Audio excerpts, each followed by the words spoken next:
Chapter 2756. True Forbidden Land. Blue Gown and Illusory Words' bizarre performance and words stunned everyone.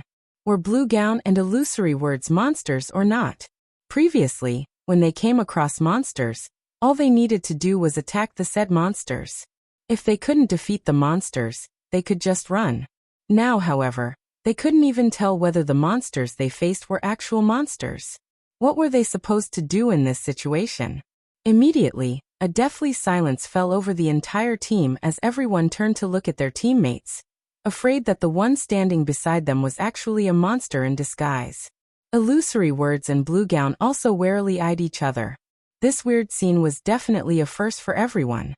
However, after this strange atmosphere lasted for several seconds, the sunny sky suddenly darkened. Lightning and thunder filled the surroundings. Before Blue Gown realized it, the people around her had disappeared. Simultaneously, a 6-meter-tall monster with a huge mouth and ethereal body had appeared beside her, and it had devoured half of her soul already. Despite having noticed this monster, she could only stare at it quietly like an immobile puppet. She couldn't move her body even if she wanted to. However, the next moment, a magic blade pierced the heart of this monster. The monster let loose an ear-piercing scream that made Blue Gown feel as if her head would burst. What's going on? Blue Gown, whose body currently resembled an ethereal soul, was all at sea. Right now, she truly could not distinguish what was real from what was fake. It was as if she had woken up from a dream, only to end up in another dream. Before she could react to the situation, the injured monster pounced on her once more, intending to devour the delicacy before it. Meanwhile, Blue Gown, who had returned to her physical body, was utterly powerless against the monster. Just being close to it petrified her and gave her a pounding headache. She couldn't put up any resistance whatsoever. Soul Devourer. Soul Monster, Great Lord, level 124 HP 440 million. However, before the Soul Devourer could reach Blue Gown, several magic swords shot through it in rapid succession. Minus 71,514,654. Minus 35,164,412. Several dozen terrifying damage values flashed above the Soul Devourer one after another, the Great Lord's HP zeroing out straight away. The monster then dispersed into particles of light, leaving behind a dozen or so crystal fragments in its place. Black Flame. Blue Gown looked at Sherfong in confusion, having fallen into a mentally weakened state, her voice tremulous with uncertainty. You sustained some mental attacks. Nearly half of your concentration was consumed, as well. It's best if you don't move around recklessly, Sherfong said as he looked at Blue Gown. Fortunately, you managed to walk out of that area. I wouldn't have been able to save you otherwise. Mental attacks. Blue Gown was taken aback. How is this possible? This was her first time hearing this term. Moreover, everything she had experienced before felt real. Such a situation was simply unheard of. She had experienced earth-shattering battles in God's domain before, but never such a terrifying illusion. She found it hard to imagine that a monster was actually capable of executing such an attack. Nothing is impossible in God's domain, especially in this forbidden land for humans, Sherfong said as he met Blue Gown's incredulous gaze. Shaking his head, he said, monsters in God's domain aren't limited to physical and magical attacks. They have many unknown ways to attack and lay traps. Even if a player possesses combat power far surpassing a monster's, the player will still get killed if they aren't careful. Take these monsters that are capable of employing mental attacks, for example. Even if you have superior basic attributes, so long as you get caught in their mental attack, if you don't have incredibly strong willpower and the concentration to break through their mental bindings, you will still get killed. This was also why it was important for players to improve not only their basic attributes but also their concentration. During the early stages of God's domain, players would rarely encounter mental attacks. Those that did wouldn't notice it due to their ignorance of mental attacks. However, past level 120 and after the first major update took place, mental attacks would appear much more frequently. Meanwhile, if players did not possess sufficiently strong willpower, they would still be helpless against mental attacks even if they had incredibly powerful basic attributes. Take Blue Gown, for example. She had been trapped inside the Soul Devourer's mental space and couldn't escape at all. Fortunately, she did not die inside the mental space. Otherwise, even if he managed to save her from the Soul Devourer, all he would have saved would be an empty husk. In God's domain, dying inside a mental space was no different from dying in the outside world. To put it simply, one would suffer a soul death. This was also why most players in his previous life dared not offend Tier 5 NPCs, as some of them wielded mental attacks. Meanwhile, suffering a soul death was much worse than a physical death. Worst case scenario, one would lose one's account and have to start all over again. After Shifeng finished speaking, he resumed controlling his magic swords to rescue the others. This is a true forbidden land? As Bluegown looked at the death and destruction in her surroundings, she finally realized that the Ruined Mountain Range was much scarier than she thought. Compared to the battles she had experienced before, the one just now was on an entirely different level. Moreover, she had never thought that there would be such forms of combat in a virtual reality game. Despite the Soul Devourer's basic attributes being inferior to hers, she had been utterly helpless against it. When that Soul Devourer approached her earlier, she had suffered an intense headache. Her head had hurt so much that she couldn't control her body, let alone fight. Bluegown wasn't the only victim of a Soul Devourer's attack. Several dozen other people had been caught as well. Of those present, only 19 people managed to avoid the Soul Devourer's attacks. Of the 19 people, the Azura Adventurer team had an overwhelming advantage in numbers. 8 of the Adventurer team's members were unscathed, compared to the 5 members each of Crimson Emperor and Unyielding Soul.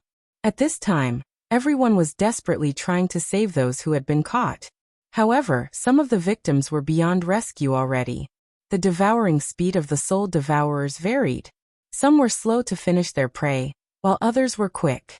Evidently, some players had stronger resistance to mental attacks, while other players had weaker resistance. Those with weak resistance didn't have much of their souls left at this point. When Bluegown noticed Azura's cleansing whistle, who was roughly the same age as herself, fighting a Soul Devourer, she was stunned. Am I that much weaker than her?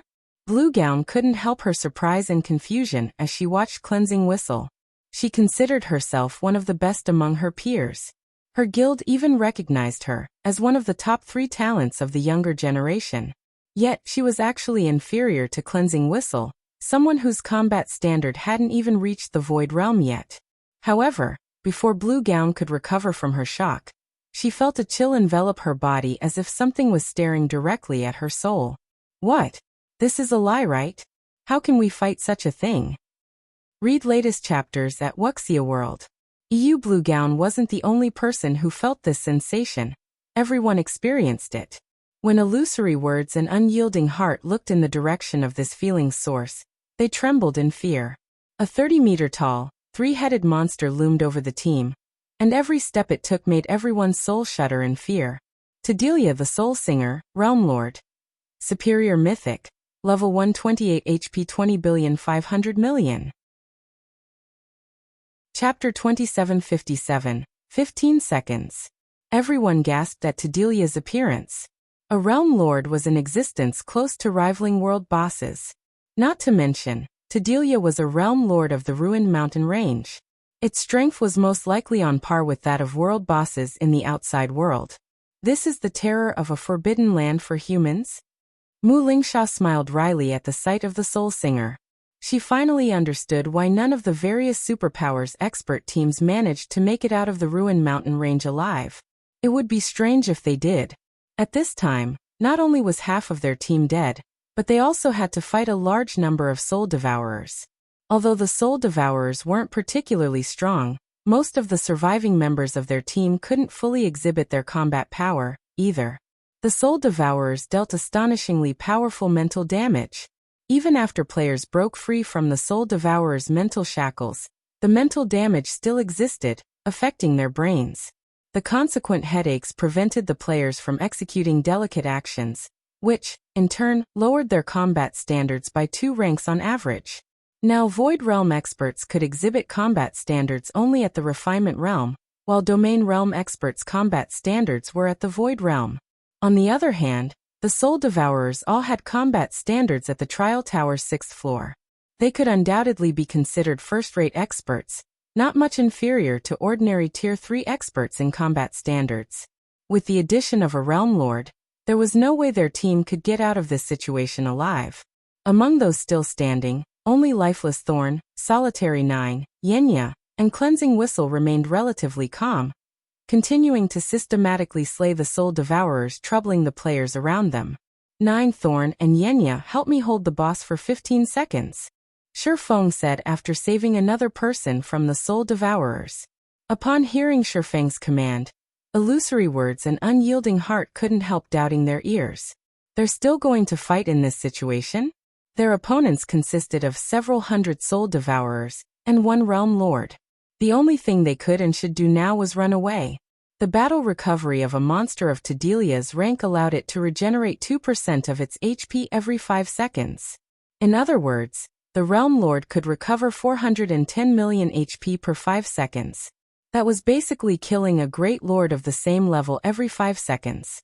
If they couldn't accomplish that, they wouldn't even be able to get Tedelia's HP below 98%. Meanwhile, their team currently had fewer than 30 people alive, nearly half of them in a mentally weakened state and incapable of combat. With Tedelia's defense as a superior mythic thrown in, their team's attacks would, at best, give the Realm Lord an itch. 15 seconds. After briefly calculating their chances, Solitary 9 nodded and said, "No problem. However, 15 seconds really is the most I can do." Tedelia's mental influence was too powerful. Even Solitary 9 felt a little overwhelmed. "No problem. If you can't handle it, I'll take over," Lifeless Thorn said, excitement flashing in his eyes as he looked at the approaching Soul Singer. Previously, killing monsters for EXP had been a chore for him. After all, none of the monsters he fought allowed him to improve. He was killing them solely for the sake of leveling up. However, after setting foot in the Ruined Mountain range, he finally felt that he was truly fighting a battle. Previously, he would get the exhilarating feeling of having one move decide his life or death only when fighting peak experts. Now, however, the Soul Devourers were giving him the same feeling. It was simply wonderful. As for Tedelia, the Realm Lord was in existence that could even terrify him. This was the kind of opponent he had been hankering for. "Alright, let's hurry up and head over. If we wait until the boss arrives, the others might get dragged into the fight," Yenya said, her head aching slightly when she saw Lifeless Thorn's excited expression. Solitary 9 and Lifeless Thorn activated the power of darkness, boosting their basic attributes by a large margin. Now, both of them were comparable with Tier 4 existences. The next moment, the 2 melee players turned into streaks of light as they charged at Tedelia. Meanwhile, Yenya, a druid, chanted an incantation and flew toward the Realm Lord.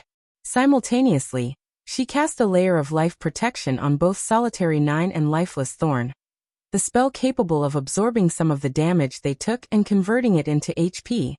Roar! Tedelia bellowed in anger when it saw 2 ants charging at it, its roar echoing throughout the Ruined Mountain Range's outermost area. As its roar spread, an invisible mental attack struck everyone. Aside from Shifeng, everyone present groaned in pain. "Good. You really are powerful." After suffering Tedelia's mental attack, which was much stronger than its ever-present mental influence, Lifeless Thorn turned deathly pale. However, when he looked at the 30-meter-tall Realm Lord, not only did he not grow fearful of the boss, but the fighting spirit in his eyes even burned brighter. He raised his spear and transformed into a lightning bolt shooting at Tedelia. Tier 3 legacy skill, Lightning Flash. With the power of darkness's buff, this attack pierced through space itself. As if he had teleported, Lifeless Thorn instantly appeared before the Soul Singer. So fast. This scene surprised Unyielding Heart. There had been a 200-yard gap between Tedelia and Lifeless Thorn, yet the latter had crossed this distance instantly. Unyielding Heart wasn't sure he could react to such a speed even if he activated his berserk skill. Boom. A deafening boom echoed throughout the mountains. The next moment, a black shadow fell from the sky and struck the ground heavily, the impact of the collision creating a crater over 24 meters in diameter. Inside the crater, Lifeless Thorn stood, propping himself up with his spear. His hands on the spear trembled, and blood leaked out from a corner of his mouth. It was evident he had sustained a major blow. His HP had fallen by more than 460,000. What happened? Bluegown, who was watching the clash from a distance, was dumbfounded. Lifeless Thorn's attack carried incredible power and speed. Even an actual Tier 4 mythic monster should have suffered a serious injury from it. Yet, not only did Lifeless Thorn fail to inflict any damage onto Delia, but he had even taken damage? Moreover, Lifeless Thorn had lost close to 10% of his HP despite the life protection cast on him. At this rate, without additional healing, he would definitely die after 6 or 7 more exchanges. Is this monster really just a superior mythic? Everyone couldn't help doubting their eyes as they stared at the intact Soul Singer. They had seen superior mythic monsters before. Some of them had even killed one before. However, compared to those superior mythic monsters, Delia was like a completely different creature. However, when Shifeng, who was currently incanting, saw this scene, he wasn't surprised at all. The early stages of God's Domain served to let players adapt to God's Domain's combat style. The main God system had not only provided players with many benefits, but also weakened the monsters in the game. In fact, even the level 100+ monsters that players felt were strong weren't actually at their peak condition. They were still suppressed to a certain degree. However, that was not the case for the monsters in Forbidden Lands. The monsters in these locations weren't subject to the main God system suppression, and could exert 100% of their combat power. In Forbidden Lands, mythic monsters were beyond the capabilities of ordinary Tier 3 teams. Tier 3 players would need top-quality equipment and various support tools to even stand a chance. Moreover, the team would also need many experts with berserk skills. Otherwise, only one outcome awaited the team: annihilation. Not to mention, Delia was a bona fide superior mythic. If Shifeng himself fought Delia right now, he definitely wouldn't have an easy time. They would need at least 6 Tier 4 players to defeat this boss. Otherwise, challenging the Realm Lord would be sheer suicide. This was why he had tasked Lifeless Thorn's trio with only holding back Delia for 15 seconds. Asking them to hold the Realm Lord back for even a few seconds more was a luxury they couldn't afford. Subsequently, Solitary 9 and Lifeless Thorn activated their life-saving skills one after another to defend against Delia's attacks. Even Yenya, who served as the healer of the trio, had to activate her power of darkness. Without the additional basic attributes, she would have died from any random stray attack that hit her. One time, to defend against Delia's trampling, Solitary 9 activated his Tier 3 shield wall and interposed himself between the Realm Lord and his 2 companions. However, even with his life-saving skill activated, the resulting shockwave still sent the trio flying several dozen meters away. Both Lifeless Thorn and Yenya lost over 1 million HP from the attack, whereas Solitary 9 lost over 3 million HP. 5 seconds. 10 seconds. Read latest chapters at Wuxia World. Every second of battle placed immense pressure on the trio. Every moment they fought Delia felt as if death would claim them in the next second. The players spectating from afar were stupefied at this scene. This was the first time they truly understood how terrifying a superior mythic monster could be. If not for Lifeless Thorn's group having activated their berserk skills, the trio would have most likely been killed instantly. "Commander, are you not done yet?" Solitary 9 asked Shifeng through a private conversation. Previously, he thought that it would be a joke if he couldn't hold Delia for 15 seconds. However, he now realized that 15 seconds was truly a long time. Good job. At this time, Shifeng had also finished chanting the final verse recorded in the Bible of Darkness. "Leave the rest to me." Chapter 2758. Bible of Darkness's true power. Upon hearing Shifeng's words, Solitary 9, Lifeless Thorn, and Yenya promptly stopped attracting Delia's attention and dashed over to Shifeng. They chose to run to him because only their commander had a way to hold Delia back. If they ran in any other direction, Delia would definitely chase them down and crush them. Delia strode toward Shifeng step by step. Not only did Delia shake the ground with every step it took, but the mental influence it exerted over the rest of the team also increased. Some of the resting players, such as Blue Gown, even started holding their heads in pain. Are we going to fight it? Illusory words couldn't help frowning at this situation. She simply couldn't see any way for their team to defeat Tedelia. Not only did Tedelia possess over 2 billion HP, but its combat standard was superior to ordinary refinement realm experts. Its speed was so fast that even a domain realm expert like herself could barely keep up. Such speed simply wasn't something Tier 3 players could cope with. And even a Tier 4 player like Shifeng would, at best, just match its speed. Moreover, Tedelia's strength was something only Tier 4 MTs could hope to stop. If a swordsman like Shifeng tried to tank one of the Realm Lord's attacks, he would definitely end up miserable. However, when Tedelia was only 3 steps away from Shifeng, the connections completed. Shifeng smiled as he closed the Bible of Darkness and looked at Tedelia. Let's start the second round then. As soon as Shifeng closed the Bible of Darkness, the stormy skies above the valley shattered and transformed into a dark space covering thousands of yards. Looking at the darkness, everyone present could faintly sense that it was connected to an ancient and terrifying space. Just the aura leaking out from the dark space was enough to roil the valley's mana. The next moment, a gigantic stone door several hundred meters tall fell through the dark space and smashed into the valley, causing powerful tremors to spread throughout the valley. When Tedelia looked at this ancient door, a deep sense of fear appeared in its eyes. How can there be such a terrifying existence in this world? Unyielding Heart was shocked as he looked at the massive stone door before him. This door was undoubtedly the most terrifying item he had seen in God's domain thus far. Just looking at it allowed him to understand just how scary it was. Every magic pattern and rune engraved on the door functioned to seal its power. Whatever existence stood behind the door could most likely obliterate him with just a small strand of its power. For a moment, he even had the feeling that the opening of this door would mark the beginning of all disasters. He's not planning to open this door, right? Illusory words eyed the stone door nervously. The door before her looked far too ominous. Its appearance alone filled her with an indescribable aversion, and terror easily 100 times stronger than the fear she felt for Tedelia.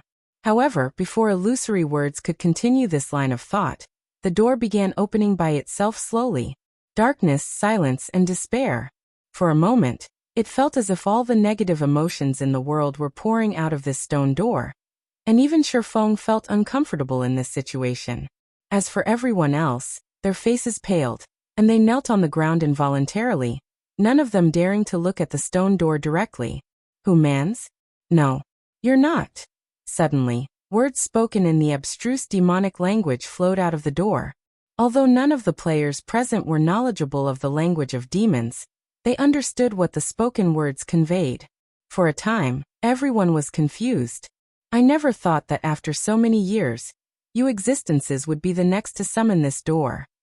Following these words, a 3-eyed 10-meter-tall, humanoid demon clad in black armor walked out of the stone door. The instant Tedelia saw this demon, horror overwhelmed it. It was as if the Realm Lord had just seen death itself. Actually, Shifeng himself felt dread at the humanoid demon's appearance. He never dreamed he would summon this demon. The Dark Abyss had a total of 108 demon princes, who stood at the peak of the great demons. All of them were existences second only to demon kings, and they could be considered half-step demon kings. Meanwhile, the humanoid demon standing before him was Ferbero, the Lord of the Dead. His strength ranked 21st among all great demons. Weak. How weak. Ferbero muttered as he looked at himself, his voice filled with dissatisfaction. He then looked at Shifeng, who held the Bible of Darkness, and said coldly, "You should know what you have done. That book isn't something you should possess, so hand it to me. This is also your only way out. Otherwise, what awaits you is eternal death." As soon as Ferbero finished speaking, a powerful sense of oppression descended on Shifeng, one so uncomfortable that his expression turned ugly. As expected of one of the 108 demon princes. Its mental oppression is on par with Tier 5 existences, Shifeng sighed ruefully. Although he had long since known that the gap between Tier 4 and Tier 5 was massive, he still couldn't help feeling helpless when experiencing the might of a half-step demon king. Luckily, Shifeng wielded the Bible of Darkness, which restricted the methods Ferbero could use to target him. Otherwise, the demon prince could have killed him instantly. Meanwhile, as Ferbero subjected Sherfong to his mental oppression, the Bible of Darkness also sensed the offense. Immediately, chains appeared around the demon prince's body. The instant these chains appeared, Ferbero's mental oppression weakened drastically. Now the mental oppression no longer posed any threat to Sherfong whatsoever. This damned contract. I will break free from this binding one day and obtain true freedom. Ferbero bellowed in rage as he glared at the pitch-black chains wrapped around his body. He then looked at Sherfong and said coldly, "Although that book prevents me from doing anything to you, don't think that you have full control over me. I can tell that you don't have much time left. Based on those curses and bindings on your body, that book cannot save you. Only I can help you. That won't be necessary. I will only become your puppet if I believe you," Sherfong said, shaking his head while smirking contemptuously. After reaching Tier 4, he had gained an inkling about the problem plaguing his soul. Initially, he thought that with the benefits from his promotion, the problems he faced would stabilize. However, it turned out that wasn't the case at all. His problems were far greater than he imagined. This feeling became even more obvious after he had used the Bible of Darkness. The Bible of Darkness had been secretly eroding his soul all this time. He couldn't help but admit that this godlike item truly couldn't be controlled easily. It was much more dangerous than magic weapons. However, it was also impossible for him to abandon the Bible of Darkness. The road to reaching higher tiers was incredibly difficult. Only by grasping every available opportunity would he have a chance of becoming a god. Otherwise, everything he did would be for naught. One example would be the soul mark he received from a faux saint devourer he defeated some time ago. It was precisely because he had exploited this opportunity that he had managed to strengthen his soul, which in turn strengthened his resistance to that mysterious NPC's soul curse. Otherwise, he wouldn't have survived until now. Sherfong then looked at Ferbero and said, "I might not be able to control you completely, but you should know that as your summoner, I can forcibly control part of your power." The Bible of Darkness was his greatest assurance in venturing to the ruined mountain range this time. Venturing deep into the neutral map with just his personal strength was impossible. After all, Tedelia alone was already more than enough to make him flee. You'll regret this. Controlling the power of demons is beyond you. The more you use it, the deeper you will sink, until eventually your soul is consumed completely. Thank you for the warning, but don't think you demons will have an easy time devouring me. After saying so, Sherfong used the Bible of Darkness to erase Ferbero's consciousness and gain control over a portion of the demon prince's strength. A level 135 demon prince. Even with just 70% of Ferbero's strength, he could roam about the ruined mountain range's outer area without any worries. The conversation between Sherfong and Ferbero lasted for only a short moment. Hence, Tedelia, who had been petrified by the stone door and the Lord of the Dead, was still idle. However, after Sherfong took control of Ferbero's body, Tedelia immediately noticed something amiss. The demon prince's aura and mental oppression had weakened significantly. Moreover, Ferbero could display hostility toward it now. After realizing what had just happened, Tedelia pounced on Sherfong without hesitation, sending one of its mountain-sized claws smashing ruthlessly at the tiny human. Sherfong immediately felt as if the space around him had compressed 100-fold.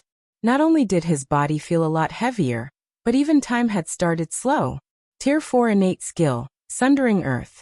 This was the first time Tedelia had resorted to a skill.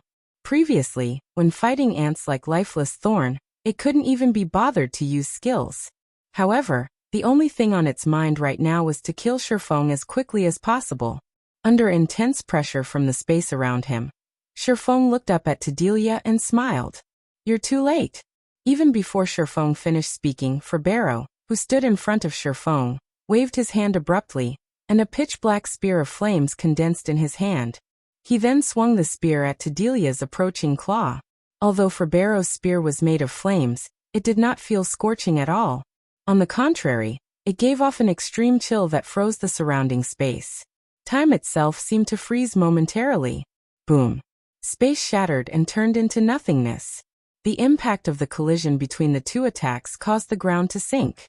With the exception of Shifeng, the resulting shockwave also sent everyone flying over 500 yards away and inflicted damage on them ranging between tens of thousands to hundreds of thousands. Read latest chapters at Wuxia World. As for Tedelia, its massive body shot backward over 100 yards, leveling the terrain in its path. The next moment, Illusory Words, Unyielding Heart, and the others, who got blown away, gaped in shock as they looked at Tedelia. Chapter 2759. Half-Step Demon King. Is this the real trump card Black Flame has been hiding all this time? Illusory Words and Unyielding Heart were shocked as they stared at the three-eyed demon hovering proudly in the sky. At the same time, they revealed bitter smiles on their faces. Ferbero, Lord of the Dead. Demon Prince, level 135 HP 13 billion. They had long known that people like Shifeng would always keep a trump card hidden.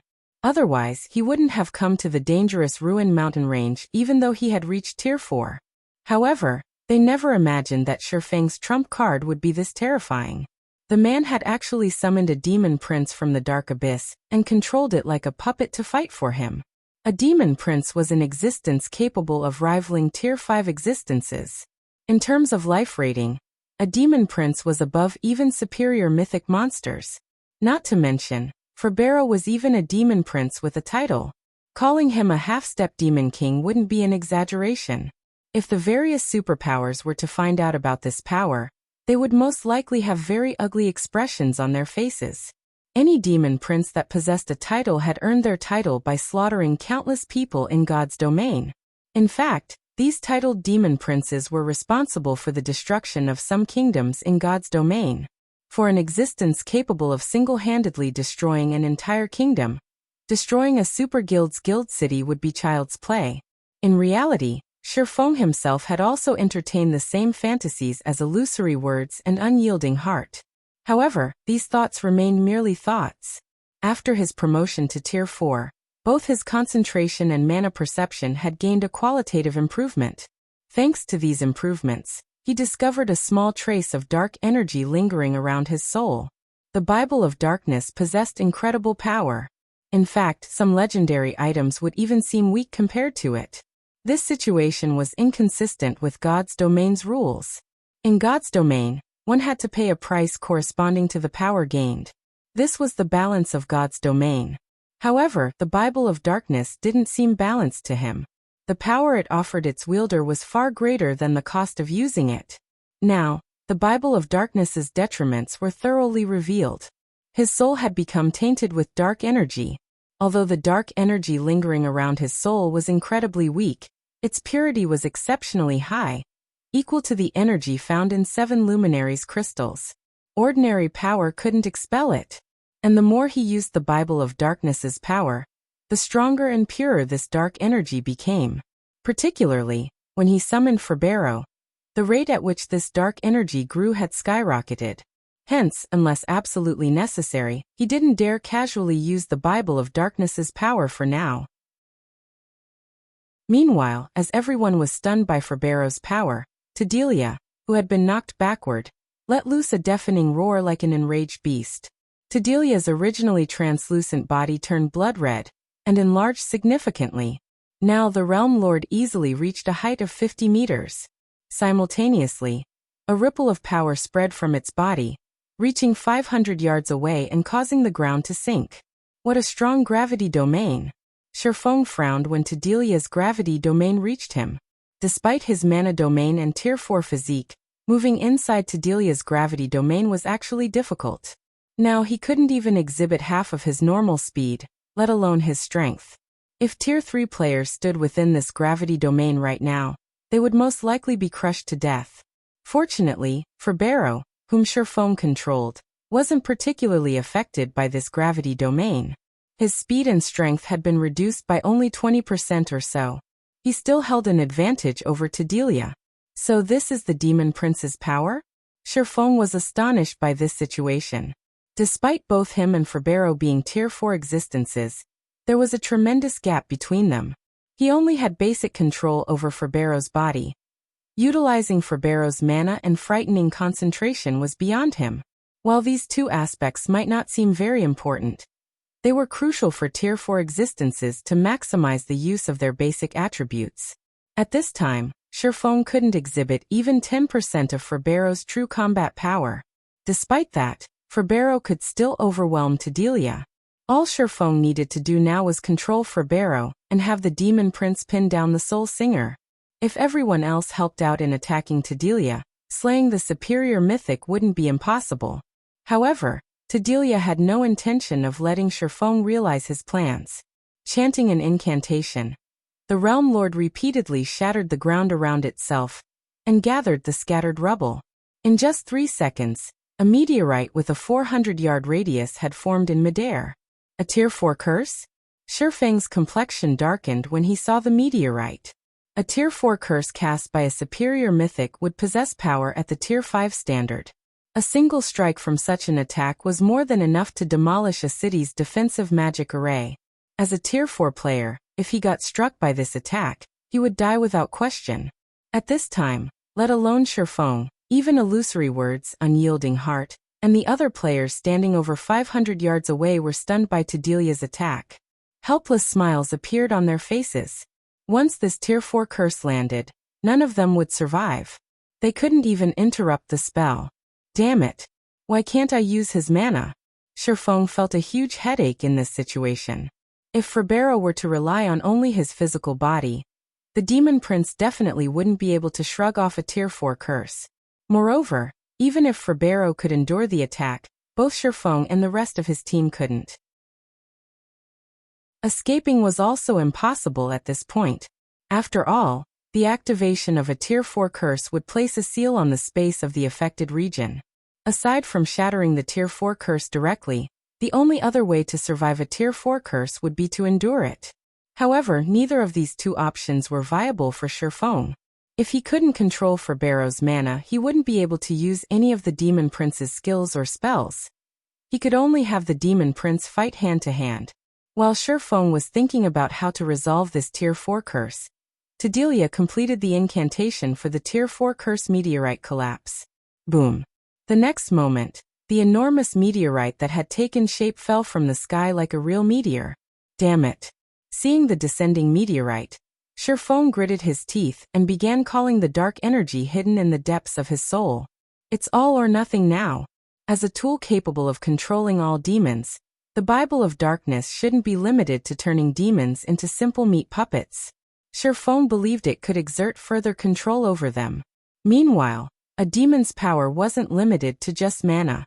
They also had access to the terrifying power of darkness. In other words, the power of darkness was the source of strength for demons. Yet, when Sherfong used the Bible of Darkness, he could perform only simple manipulation of demons. This obviously didn't seem right. The instant Sherfong manipulated the strand of dark energy within his soul, it actually formed a connection with Ferbero's source of power. Sherfong was stupefied. At this moment, he felt that he was Ferbero. He now could see what Ferbero saw and feel what Ferbero felt. Read latest chapters at Wuxia World. Is this what it feels like to be in existence approaching Tier 5 Demon Kings? Not only did Sherfong not feel the slightest bit anxious or fearful of the descending meteorite, but it even looked like a toy to him. Be it the surrounding mana, terrain or sky, he could now perceive everything with extreme clarity. Even the operating principles of the profound magic elements looked far less complex in his opinion. Meanwhile, just when everyone else on the team shook their heads and gave up, Ferbero suddenly raised a hand under Sherfang's control and directed it at the massive meteorite. The next moment, a gigantic hand made of mana appeared out of thin air and grabbed the meteorite, then lightly squeezed. Boom. A deafening explosion occurred in midair, and the meteorite, which was over 400 meters in radius, instantly shattered into dust. Space around the hand also transformed into a black void. Chapter 2760. Illusory sword slays realm lord. The sky shattered, and the resulting void storm dyed the sky black as it threatened to devour everything on this land. The void storm was so powerful that even Tier 4 players would suffer severe damage or death if they got too close. So strong. He crushed a Tier 4 curse with his hand. Is he really just a Tier 4 demon? Everyone present gasped at the power of the demon prince Sherfong controlled. Ferbero's might had thoroughly shattered their perception of Tier 4 demons in God's domain.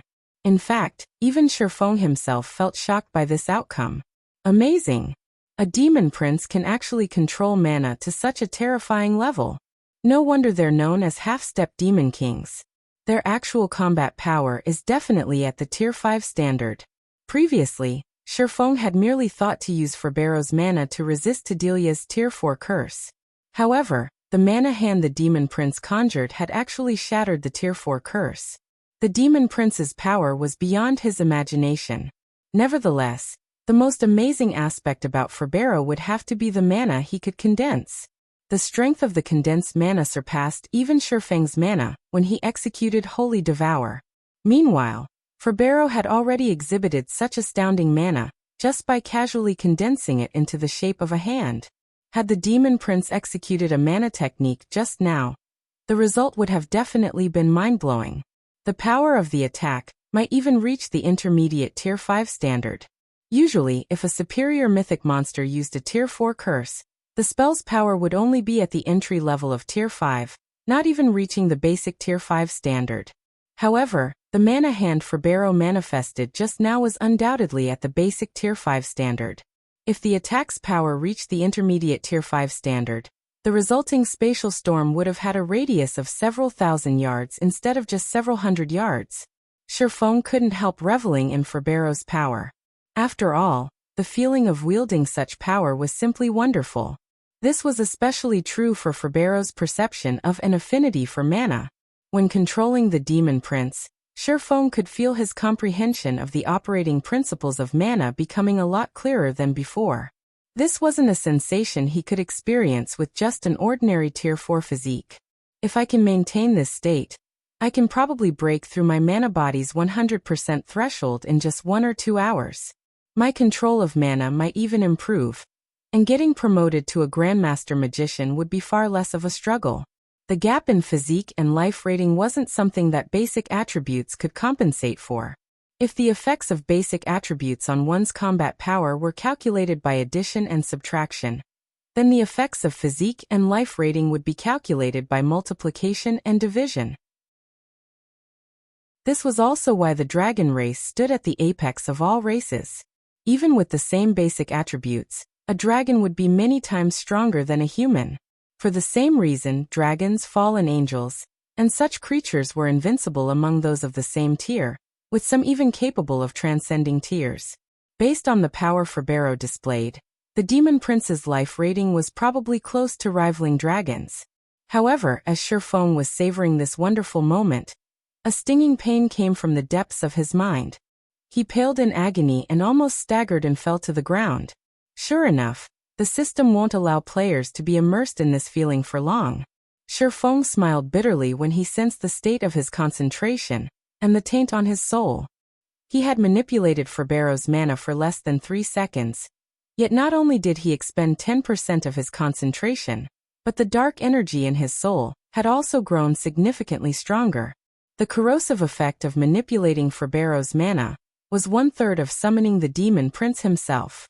Meanwhile, Tedelia, who had initially cowered after seeing its Tier 4 curse shattered, narrowed its 6 eyes when it noticed the intensity of Sherfang's aura plummeting. It could tell that Sherfong was no longer in his best condition. Immediately, Tedelia's 3 heads began chanting another Tier 4 curse, intending to kill Sherfong while he was weakened. Do you think I'll give you another chance? Upon noticing Tedelia's actions, Sherfong connected the dark energy in his soul with Ferbero's source of darkness once more. Ferbero's aura recovered to its peak. The demon prince's aura was so terrifying that even Illusory words and the others, standing several hundred yards away, trembled reflexively. Stay down. Sherfong had Ferbero brandish the fire spear without hesitation, gathering both mana and power of darkness for an attack. In addition, Sherfong even executed Light Shadow for this attack. However, as he was executing the mana technique indirectly, through Ferbero, he failed to execute the complete Light Shadow. Even so, the resulting attack was still magnitudes stronger than the earlier mana hand. The next moment, Illusory spears rained down from the sky and bombarded Tedelia's heads. The attacks were so quick and powerful that the soul singer couldn't dodge them in time, its body getting pummeled into the ground. Cracks extending several thousand yards formed on the ground due to the impacts. The violent trembling of the earth toppled everyone on Shifeng's team and forced them to sit on the ground. By the time the land stopped shaking, a crater with a 300-yard radius had formed in Tedelia's position. As for the Realm Lord itself, its body had sunk several dozen meters into the ground, only its 3 heads remaining above ground. -1,165,446,428. A damage value exceeding 1 billion emerged slowly above Tedelia's head as its HP bar fell by a significant chunk. Even its life aura had weakened slightly. Crap. The commander is insane.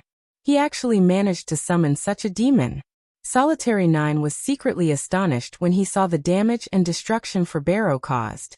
At this rate, the fight could end in just another dozen hits or so. The boss monster that previously filled their minds with only thoughts of escape had been beaten down like a dog. The heavy injuries Tedelia suffered had also caused it to lose 30% of its basic attributes.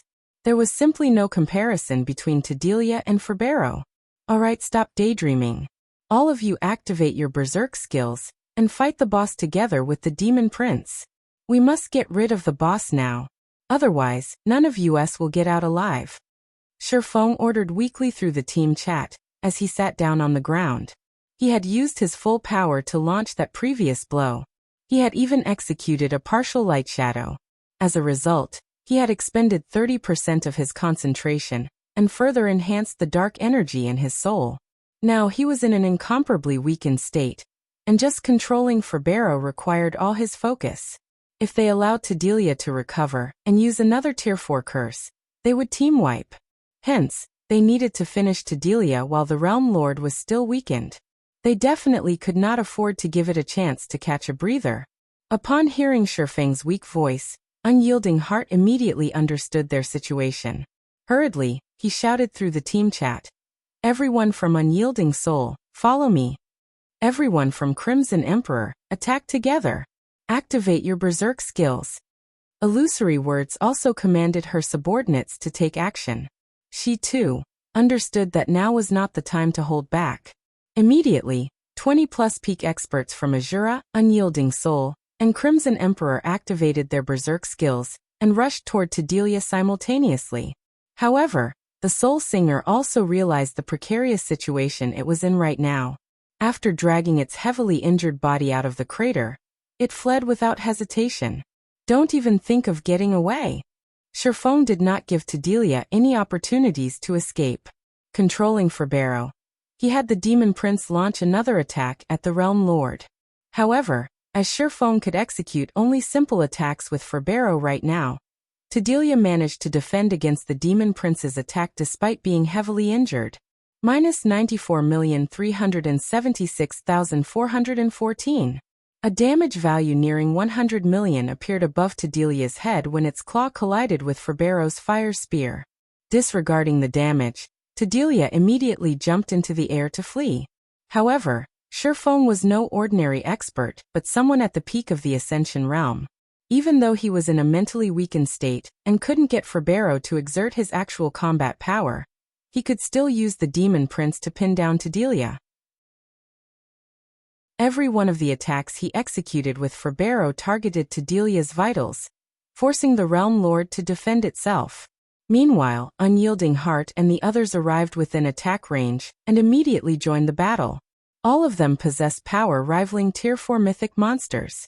Although they still couldn't afford to face Tedelia in a frontal confrontation, the damage they inflicted was significant. The next moment, normal attacks dealing over 2 million damage each, coupled with the occasional Tier 3 skill reaping over 10 million damage, landed on the Realm Lord one after another.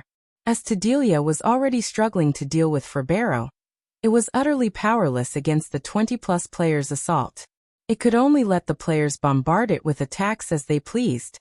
83%, 72%, 54%. Time passed quickly, with one side sticking close to the other. One side was fleeing desperately, while the other side was pursuing and attacking ruthlessly. Fortunately, Shifeng and the others dealt sufficiently high damage, dragging Tedelia's HP down continuously. After 3 minutes into the battle, Tedelia's HP hit 30%. However, at this time, the peak experts on Shifeng's team lost the berserk skills effects one after another. Immediately, the team's overall DPS plummeted to just barely over Tedelia's battle recovery. At this rate, they wouldn't be able to finish the Realm Lord quickly. 10 minutes. 15 minutes. 20 minutes. When Tedelia's HP fell to 8%, its aura suddenly changed. The Realm Lord had finally recovered from its weakened state, and was now back in peak condition. Die. Humans. Tedelia bellowed in human tongue, a hint of madness and contempt appearing in its eyes. It then began casting a Tier 4 curse. Damn it. We still didn't make it? Unyielding Heart's complexion sank when he saw another meteorite taking shape in the sky. They had fought for more than 20 minutes, yet they still failed to slay the weakened Tedelia. Now that the Realm Lord was casting another Tier 4 curse, the raid was as good as over. The one who's going to die is you. Some distance away from the battlefield, Shifeng stood up abruptly, a glimmer of light blooming in his eyes. He then manipulated the dark energy in his soul once more. Compared to the two previous instances, Shifeng was much more familiar with manipulating Ferbero's power this time. The next moment, Ferbero wielded his spear like a great sword and entered the stance for executing Light Shadow. The mana around the demon prince began rampaging. Simultaneously, an illusory sword 100 meters long appeared in midair. Die. Read latest chapters at Wuxia World. EU. At this moment, Shifeng had exhausted every bit of concentration he had left to have Ferbero execute Light Shadow. Boom. The illusory sword descended instantly. For a moment, everyone even had the misconception that the sky had been split apart. 1 second later, Tedelia's 50-meter-tall body divided into 2 halves and collapsed to the ground. The Realm Lord's HP zeroed out, the boss becoming deader than dead. Chapter 2761, Level Skyrockets, it's dead. That was close. For a moment there, I thought we would all get flattened. I am never going to go near superior mythics ever again before reaching Tier 4. These aren't things Tier 3 players like ourselves can do anything against. After everyone saw Tedelia bisected, they slumped down to the ground and breathed out a sigh of relief, rendered speechless by this narrow escape from death. However, many people also felt fortunate about their survival, and couldn't help laughing happily. As for Illusory Words and Unyielding Heart, both were too tired to pay attention to Tedelia. They only wanted to sit down, rest, and relax their minds. However, before anyone could catch their breath, divine sounds descended from the sky and echoed throughout the valley, so melodious that everyone felt intoxicated. As expected of a first kill in the ruined mountain range. Even without divine providence, the loot's quality can actually trigger a divine hymn. Shifeng, who was lying on the ground, was a little surprised by this situation. He never thought that the first kill of a Realm Lord would yield such excellent loot. Initially, he had been thinking of using divine providence and personally dealing the finishing blow to Tedelia. However, the situation at the end did not permit him to do so. As a result, he could only rely on Ferbero to finish the Realm Lord. While the divine hymn resounded in the valley, bright rays of light enveloped all the survivors.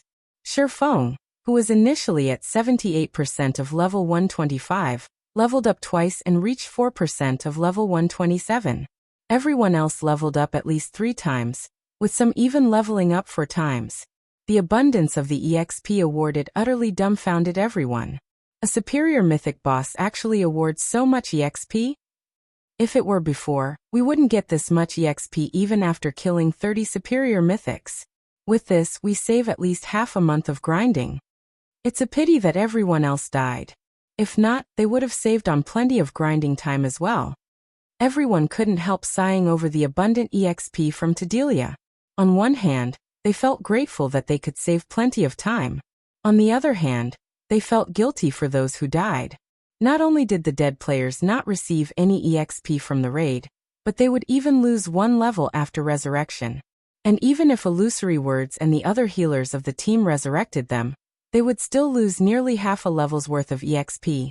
Only Sherfong remained unfazed by this situation. Setting aside that this raid happened after the first major update, just the fact that Tedelia was both a superior mythic monster and a realm lord already meant that the EXP granted upon its death would be incredibly lavish. The descent of a divine hymn would also increase the EXP awarded. Furthermore, Tedelia was a level 128 monster, whereas most of the players on the team hadn't even reached level 120 yet. The bonus EXP these players received would be significant. However, it would be almost impossible for them to level up so quickly again in the future. After all, each region of the Ruined Mountain Range had only one realm lord, which took 5 natural days or more to respawn. Moreover, the realm lords for each region weren't fixed. Hence, although their team had secured information on Tedelia the Soul Singer, this information would be useless because the next realm lord that spawned in this region would probably be some other superior mythic monster. It was almost impossible for players to come across the same realm lord multiple times in forbidden lands, such as the Ruined Mountain Range. Every boss that spawned would be new. Hence, players couldn't prepare for specific bosses, and could only rely on brute strength or tools to secure victory. Standing up slowly, Sherfong looked at his teammates and commanded, "Start resurrecting the others. Thorn, you guys patrol the surroundings. Make sure no monsters come ambushing us." Although Ferbero's presence had scared the surrounding monsters into fleeing and the likelihood of an ambush was low, it never hurt to be careful. After all, whether it was a forbidden land for all life or a forbidden land for humans, a single mistake was all it took to team wipe. "Leave it to us." Lifeless Thorn nodded before leaving to patrol the surroundings together with Cleansing Whistle and the others. As for Yenya, Illusory Words, and the other surviving healers, they began resurrecting the team members killed by the Soul Devourers. Although these people had died because they had their concentration sucked dry, their souls did not get damaged. Hence resurrection was still possible. Only, they would be in a weakened state for several hours after getting resurrected, and wouldn't be able to participate in battle right away. While the others were busy with their respective tasks, Sherfong slowly made his way to Tedelia's corpse and waited for the loot to appear. Regarding Tedelia's loot, none of the members of Unyielding Soul or Crimson Emperor gave it much thought. After all, Sherfong was the organizer of this team. Before they went on this expedition, they had already agreed that all discoveries made and items obtained would belong to Sherfong. This was the basis for the cooperation of their 3 guilds. Moreover, even without the agreement, both Unyielding Souls and Crimson Emperor's peak experts would be too ashamed to ask for any loot. From start to end, they had merely played a supporting role, and barely did anything during the raid. In fact, if not for Sherfong landing the finishing blow, they wouldn't be alive right now. They also wouldn't have leveled up 3 or 4 times and gained a 15-day leveling advantage over the outside world's peak experts. One could say that the EXP harvest alone already made their trip to the Ruined Mountain Range worthwhile. Not to mention, they also got to learn about the Ruined Mountain Range, and find out just how dangerous the neutral map was. With this information, their 2 guilds would have a much easier time exploring the neutral map in the future. Let's hope the loot isn't too bad. I'd even settle for just 1 or 2 Tier 4 skill books or a legacy guidance fragment. Sherfong prayed inwardly when he saw the dark clouds in the sky gradually scattering. Compared to the outside world, the Ruined Mountain Range was impoverished. Unlike what most people of the outside world imagined, the Ruined Mountain Range wasn't a place where one could just kill a few random mobs and get rich quick. On the contrary, be it forbidden lands for humans or forbidden lands for all life, both were scarce in material resources. Instead, the reason players and NPCs deemed forbidden lands to be rich in resources was the legacy resources found there. In the current God's domain, the kingdoms and empires controlled Tier 3 legacy resources. In the case of Tier 4 legacies, though even the kingdoms and empires barely had any, some had none at all. However, the various forbidden lands still contained a considerable number of legacies for Tier 4 and above. Hence, forbidden lands were far richer in legacies than the maps in the outside world. Meanwhile, after players reached Tier 4, there were 3 ways they could improve themselves. The first and simplest method was upgrading their weapons and equipment. Such items were readily available in the various kingdoms and empires. The second method was significantly more difficult: obtaining Tier 4 skill and spellbooks. After reaching Tier 4, aside from spending legacy skill points to obtain Tier 4 legacy skills, the only other way players could obtain Tier 4 skills was through skill books. However, the monsters in the various kingdoms, empires, and standard neutral maps almost never dropped Tier 4 skill books. Only the monsters in Forbidden Lands would drop these items. Moreover, only monsters at the Mythic rank or above dropped them, and the drop rate was incredibly low. Tier 4 skills and spells were crucial in deciding a Tier 4 player's strength. Oftentimes, the result of a duel between Tier 4 players could be predicted based on the number of Tier 4 skills and spells the two sides held. This was because Tier 4 skills were magnitudes stronger than Tier 3 skills, with some capable of instant killing players of the same tier. Therefore, after reaching Tier 4, acquiring Tier 4 skill books was key to increasing a player's strength. The improvement players could gain from a Tier 4 skill could rival fragmented legendary items. Moreover, unlike fragmented legendary items, learned skills and spells didn't have a chance of dropping upon death. The third method to improve one's strength was also the most difficult one: obtaining legacy guidances for Tier 4 or above. After players reached Tier 4, levels would no longer be as important as before. Even if players reached level 150 and fulfilled the minimum condition for promotion to Tier 5, they wouldn't necessarily reach Tier 5. Getting promoted to Tier 5 was far more difficult than reaching Tier 4. For the Tier 4 promotion, players only needed to find their Tier 4 legacy land and learn a Tier 4 legacy skill within the allotted time. However, there were no such challenges for the Tier 5 promotion. Players weren't required to complete a troublesome promotion quest, nor did they need to search for some random location. Instead, getting promoted to Tier 5 was a very straightforward process. Players just had to raise their concentration to the Tier 5 standard, then reconstruct their own mana bodies, which would allow their essence to achieve a qualitative improvement. This was how one became a saint. Upon reaching Tier 5, players would no longer be an ordinary human. Their life rating would reach an extraordinary level. This was why very few players and NPCs would ever manage to reach Tier 5 in God's domain. Those who did would be dragons and phoenixes among men. The first step to reaching Tier 5 was breaking through the limits of one's mana body at Tier 3. While this might seem like an insignificant step, it would provide players with great help when they tried to reconstruct their mana bodies at Tier 4. The most difficult step was going from 0 to 1.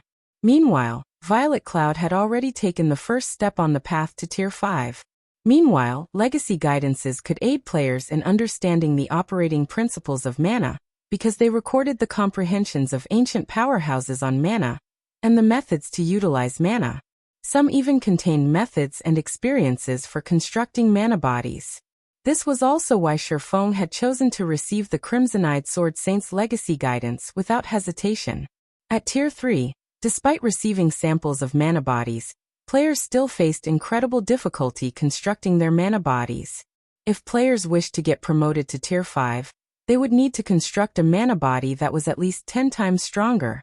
The difficulty of this feat was simply unimaginable.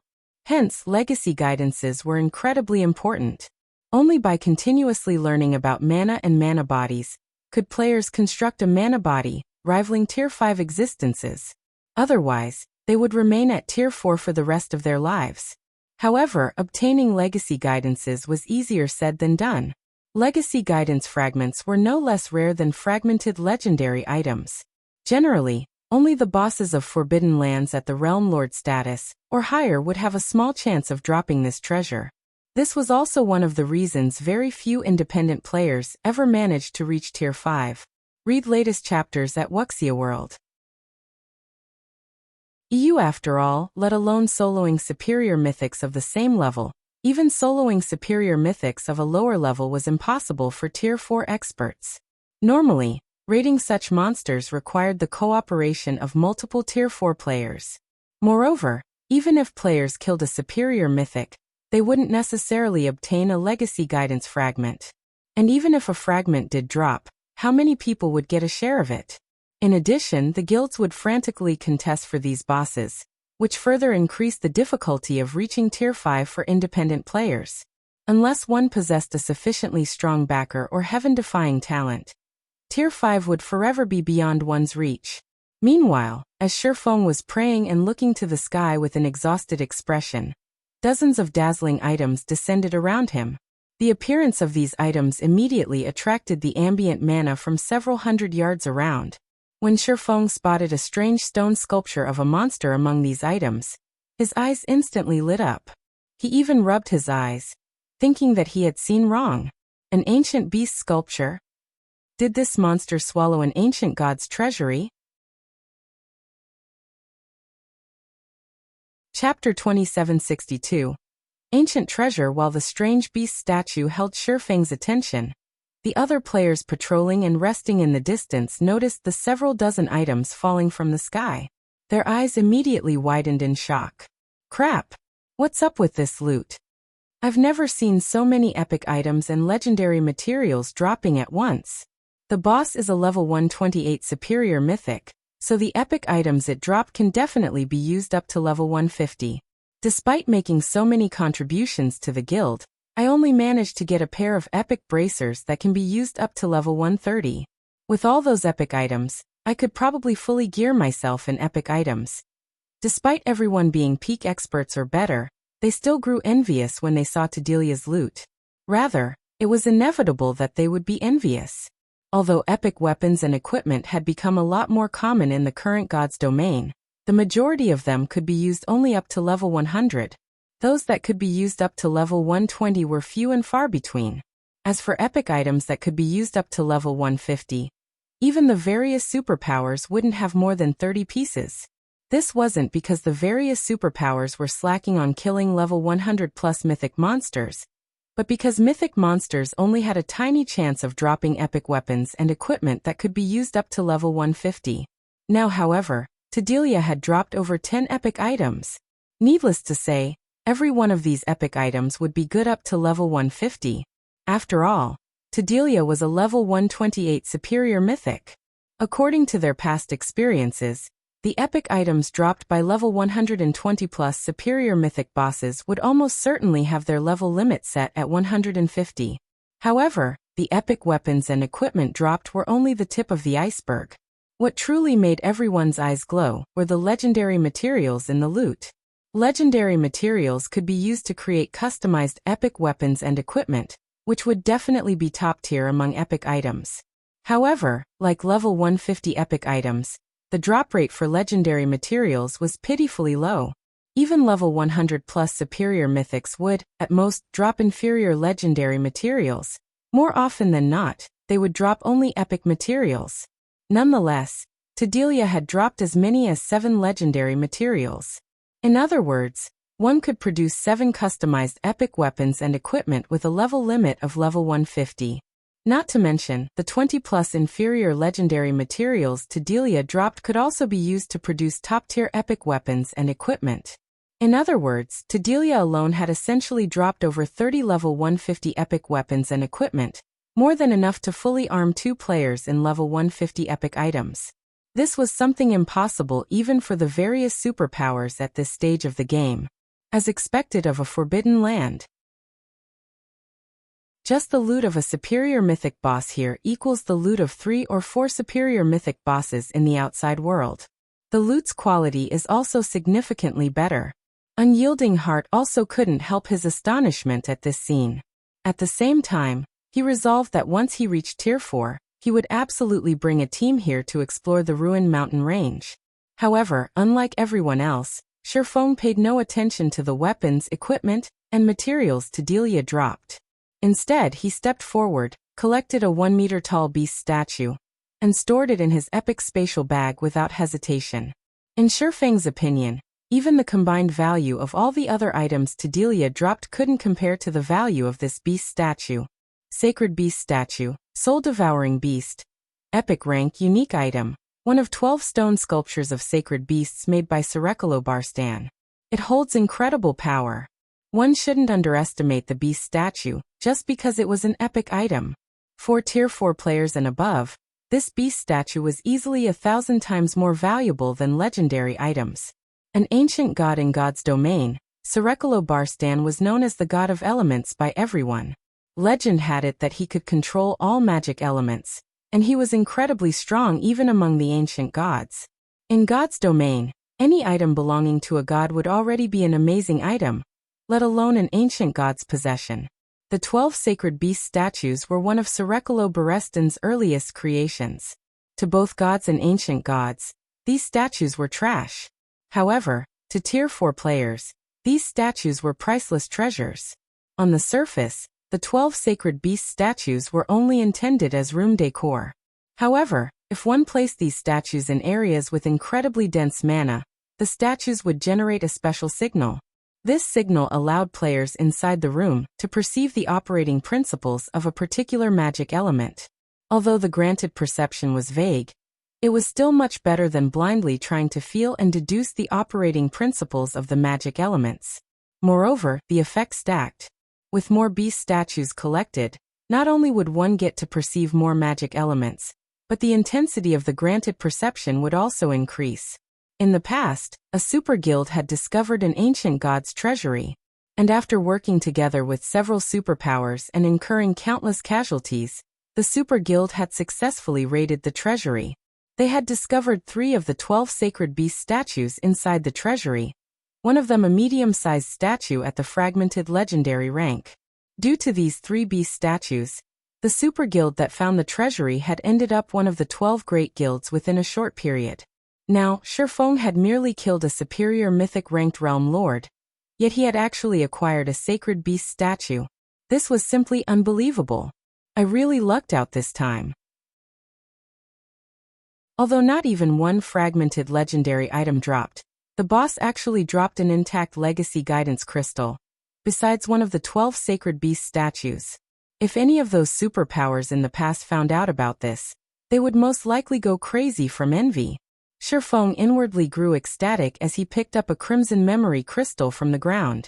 Normally, the legacy guidances players could obtain in Forbidden Lands were only fragmented crystals. Due to the instability of the mana inside these fragments, they would disappear after one use. However, an intact legacy guidance crystal was a different story. As the mana inside an intact crystal was incredibly stable, players could use it several times. Moreover, each use cost only 100 magic crystals. However, as these legacy guidance crystals were quite ancient, even a complete one could be used only 9 times. Regardless, an intact legacy guidance crystal was as valuable as a legendary item because it recorded far more information than a fragmented crystal. A single use of an intact crystal was easily worth 10 uses of fragmented crystals. In the past, some superpowers were even willing to exchange a legendary item for an intact legacy guidance crystal. However, nobody had ever taken up the offer. This was especially true for guilds and adventurer teams. After all, the legacy guidance crystal could lead to the birth of a Tier 5 player, which was way more valuable than a legendary item. In God's domain, unless Tier 6 god-ranked experts made an appearance, Tier 5 players would stand at the pinnacle of the game. The resources a Tier 5 player could acquire with their strength far exceeded the value of a legendary item. Several minutes later, Shifeng finished storing all of the dropped items in his spatial bag. He then let everyone rest for an additional 10 minutes before leading them toward the Earthfall secret land. Shifeng had no choice but to position the still weakened members at the center of the team. He also had Ferbero open up the path for them, clearing out the level 125 plus Great Lords and Grand Lords that assaulted their team on the way. He had no intention of resting whatsoever. "Commander, aren't we in too much of a hurry?" Solitary 9 asked in a whisper as he looked at Shifeng, who still had a deathly pale complexion. The fight with Tadelia left everyone's concentration below the 10% threshold. They could fall unconscious at any time. Shifeng was no exception. Yet, after resting for just a short while, Shifeng had led them deeper into the ruined mountain range without hesitation. At this point, they had already been running for close to 2 hours, and everyone had constantly been fighting throughout this period. Moreover, the monsters they fought all had considerably high combat standards and high basic attributes. Although Ferbero took on most of the monsters for them, the occasional monster still slipped by. And if they weren't careful, they would be easily overwhelmed by these monsters. I know, but we don't have much time left, Sherfeng said while controlling Ferbero. Smiling bitterly, he continued. At this point, I can no longer summon a second demon prince. If the duration of this one lapses before we reach our destination, we'll die a miserable death. Upon hearing Sherfeng's words, Solitary 9 looked at the endless monsters around them and got goosebumps. At the same time, he subconsciously raised his shield and stood closer to Sherfeng. If not for the demon prince, they would definitely be doomed. In fact, they wouldn't be able to cope with all these monsters, even with several Tier 4 experts on the team. After all, fighting in the Ruined Mountain range cost a lot of stamina and concentration. It was impossible for players to fight endlessly. Move faster. We're almost there. Sherfeng urged everyone through the team chat after taking a look at his map. At Sherfeng's words, everyone hurriedly closed the distance to Ferbero. The team then broke out in a mad dash while blocking the attacks coming from the surrounding monsters. After frantically advancing for another dozen minutes or so, the team finally discovered a huge cave in the valley, with an entrance several dozen meters high. The cave exerted a mental influence that rivaled Tedelia's, making everyone feel discomfortable. Guild leader Black Flame, is this the place you were talking about? Illusory Words asked anxiously. When she looked at the nearby cave, she got a sense of depression and uncertainty. A hint of fear had even appeared in her heart. If she was already experiencing such feelings even before entering the cave, it wasn't hard to imagine how dangerous it would be inside. Looking at the Godslayer's map, Sherfeng said with certainty, "It should be here." But that mental influence. Unyielding Heart had goosebumps as he looked at the cave. If another monster like Tedelia emerged from the cave, they really would be on their way to the underworld. The mental influence is indeed considerable, but we went to great lengths to get here. We can't possibly give up now, can we? Sherfeng also understood Unyielding Heart's worries. If they died now, it would indeed be a big loss. However, he had to obtain the Godslayer's treasure no matter what. In the worst-case scenario, he was even willing to use his final trump card. Read latest chapters at Wuxia World. You okay? Let's go in and take a look. Unyielding Heart nodded. He too thought that Sherfeng's words were correct. They had already gotten this far. It would be a pity if they abandoned the expedition. Not to mention, they still had the Demon Prince to guard them. If further progress was truly impossible, they could still escape. Following which, Sherfeng and the others made their way to the cave. However, when the team walked through the cave entrance, a startling scene suddenly occurred. The instant Ferbero stepped into the cave, a red beam shot out from the cave's depths. Before Sherfeng could even have Ferbero execute evasive maneuvers, the red beam had already pierced through the Demon Prince's body. After getting struck, the Lord of the Dead, who had been invincible up to this point, burst into a bundle of flames and vanished without a trace. Chapter 2763, God? He died? Sherfeng was dumbfounded at the sight of Ferbero one-shot. Not only was that red beam unbelievably fast, but it even packed enough power to kill a demon prince instantly. Although the Bible of Darkness summoned only a weak clone of Ferbero's true body, this clone still possessed the physique of a bona fide half-step demon king. Even true Tier 5 demon kings couldn't slay a half-step demon king in one hit. As for the red beam originating from a barrier trap or magic circle, the likelihood of that was low. Any barrier trap or magic array would require its user to be present to display its greatest power. Without the user, barrier traps and magic arrays could at most trap someone. They definitely did not have the ability to kill the clone of a half-step demon king instantly. Not to mention, the beam just now didn't look like it originated from a magic array or barrier, but more like an offensive spell. Everyone else present was also stunned by this situation, and chills spread all over their body instantly. What happened? That's a half-step demon king we are talking about. The demon prince that they believed was invincible had actually gotten killed instantly. If they took a similar attack on their Tier 3 bodies, they too wouldn't last a second. However, this still wasn't the crucial point. The fact that the other party could one-shot a half-step Demon King meant that the other party was among the most horrifying existences they had come across. Meanwhile, none of these horrifying existences were things players dared to offend because the possible consequences in doing so included the annihilation of their souls. If that happened, they would really have to start all over again. However, before anyone could snap out of their daze, a terrifying mental pressure assaulted them. As if time had stopped, everyone froze in place. In fact, even their thoughts had fallen into a torpor. They simply stood still, not knowing what to do. While everyone stagnated, Sherfong clearly sensed something, and his heart immediately grew cold at this discovery. It's over. In his previous life, he had seen this time-stopping phenomenon only once in a video of a group of Tier 6 God-ranked experts clashing against an ancient evil god. The fight back then had been earth-shattering. However, aside from the Tier 6 God-ranked experts and a few Tier 5 experts, the other players present had no idea what exactly had happened. By the time everyone recovered, the battle was already over. For most of the players present, the battle had basically started and ended in an instant. To them, it felt as if nothing had happened whatsoever. However, that had been far from being the case. By the time everyone recovered from their stupor, 1/10 of a kingdom had disappeared from God's domain, leaving behind an endless wasteland littered with shattered space. Now that this scene was replaying before Sherfang's eyes, this meant that the other party was no weaker than that ancient evil god in the past. Just when the flow of time was slowing and Sherfang's thoughts were about to stagnate, a crimson glow suddenly bloomed from his spatial bag. The appearance of the crimson glow immediately dispelled the power enveloping him.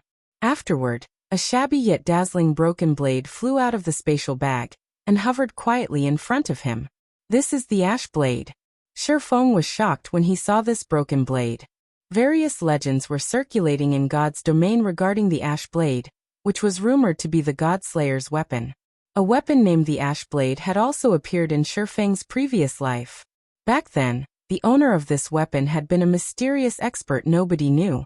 However, what everyone did know was this mysterious person's heaven-defying feat with the Ash Blade in hand.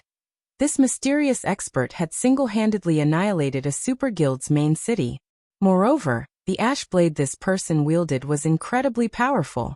Even epic weapons would break after suffering 3 or 4 hits from the Ash Blade. Only fragmented legendary weapons could barely withstand its power. For this reason, everyone had suspected that the Ash Blade was a legendary weapon. Hence, Sherfong had kept the Ash Blade all this time instead of discarding it. After all, there might be a day when he could recast it. Of course, there was another legend regarding the Ash Blade, which stated that the Ash Blade was a clue to the God-Slayer's legacy. However, according to historical materials in the libraries of the various kingdoms and empires, nobody had ever found the Ash Blade. Only after that mysterious expert had appeared and thoroughly shattered the status quo of God's domain did everyone start paying attention to the Ash Blade. How interesting. Out of the people that arrived this time, someone actually brought that item. It seems you are quite lucky. While Sherfong was surprised by the Ash Blade, a deep and indifferent voice came from the depths of the cave. It used not the human language but divine language instead. Similar to the demonic language, despite Sherfong having no knowledge of the divine language, his brain still understood the meaning conveyed by the words. Before Sherfong could react to the divine words, an elderly man clad in a gray robe appeared before him. This elderly man's body was in a translucent soul state. Moreover, it was incredibly unstable, as if it would disappear at any moment. However, Sherfong could still feel great power coming from the old man, which awoke in Sherfong the urge to submit. The old man's information was thoroughly hidden. It was impossible to glean any information about him at all. Esteemed elder, we came here purely by mistake. We did not come here with any purpose. I hope you can forgive us, Sherfong said apologetically to the old man. He dared not display any disrespect to the elder before him. Although Sherfong wasn't aware of the old man's true identity, the fact that the old man could stop time meant that he was undoubtedly at the Tier 6 standard. Even if the old man was only a remnant soul now, he still wasn't in existence Sherfong could afford to offend. You don't have to lie. I know why you came here. the old man said as he looked at Shifeng quietly, his deep gaze seemingly seeing through Shifeng's soul. Not only did you acquire that map, but you even hold the ash blade. In that case, you qualify to enter this place and know its secret. How much you can gain from this secret will depend entirely on yourself. I am only an observer and the protector of this place. I won't do anything to interfere with your progress. Shifeng felt deeply relieved when he heard the old man's words. As for whether the old man was lying to him or not, Shifeng didn't care. After all, even if the old man was lying to him, Shifeng couldn't do anything about it. Esteemed elder, may I know what will happen to my friends? Shifeng asked worriedly. Although he himself was no longer in any immediate danger, he couldn't say the same for his teammates. It was entirely possible for the old man to erase their existences permanently to keep this place a secret. Don't worry. I won't kill them, the old man said, chuckling as he glanced at Shifeng's teammates. After all, they are individuals blessed by heaven. They won't die even if they are killed, right? Shifeng couldn't help growing slightly nervous at the old man's question. For some reason, he had a feeling that this old man knew a lot of things. In fact, he might even understand the true existence of players. Otherwise, he wouldn't have asked such a question. This was the first time Shifeng had met such an NPC. Alright, I'll stop messing with you. Since Shifeng didn't dare respond to his question, the old man dropped the topic. He then said, You hold the ash blade, which means you are the chosen one. Hence, you may enter the cave. As for the others, they will be teleported out of this place.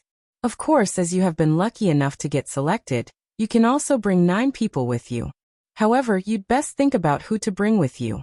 The secret of this place isn't something heaven-blessed individuals like yourselves can imagine.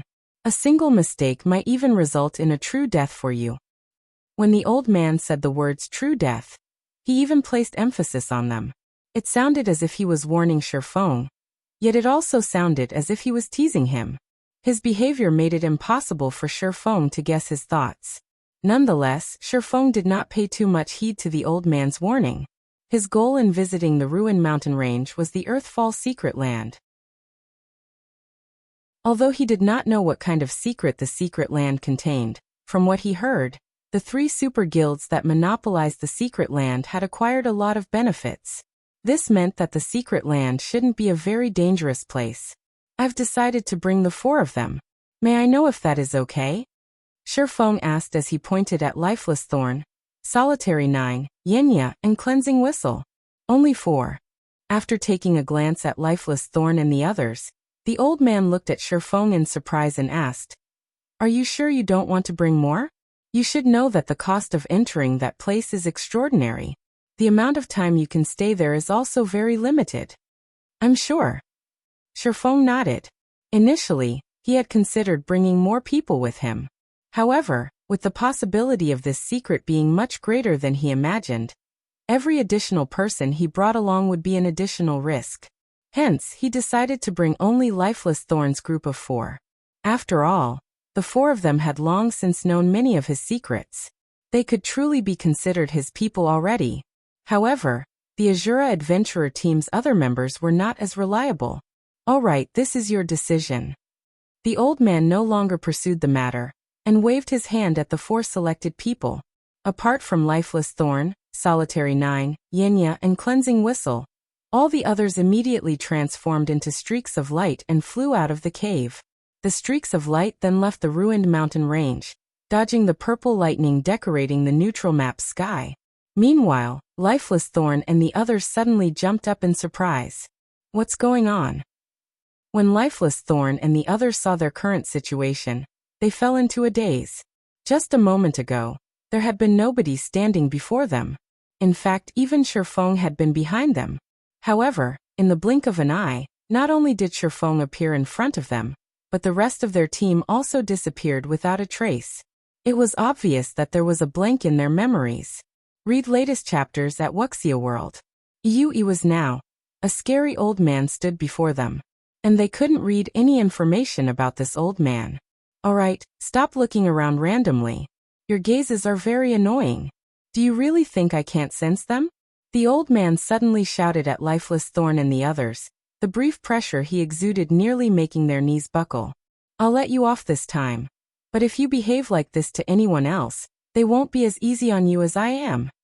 Upon hearing the old man's words, Lifeless Thorn and the others hurriedly nodded, and promptly stopped using their identification skills on the old man and their surroundings.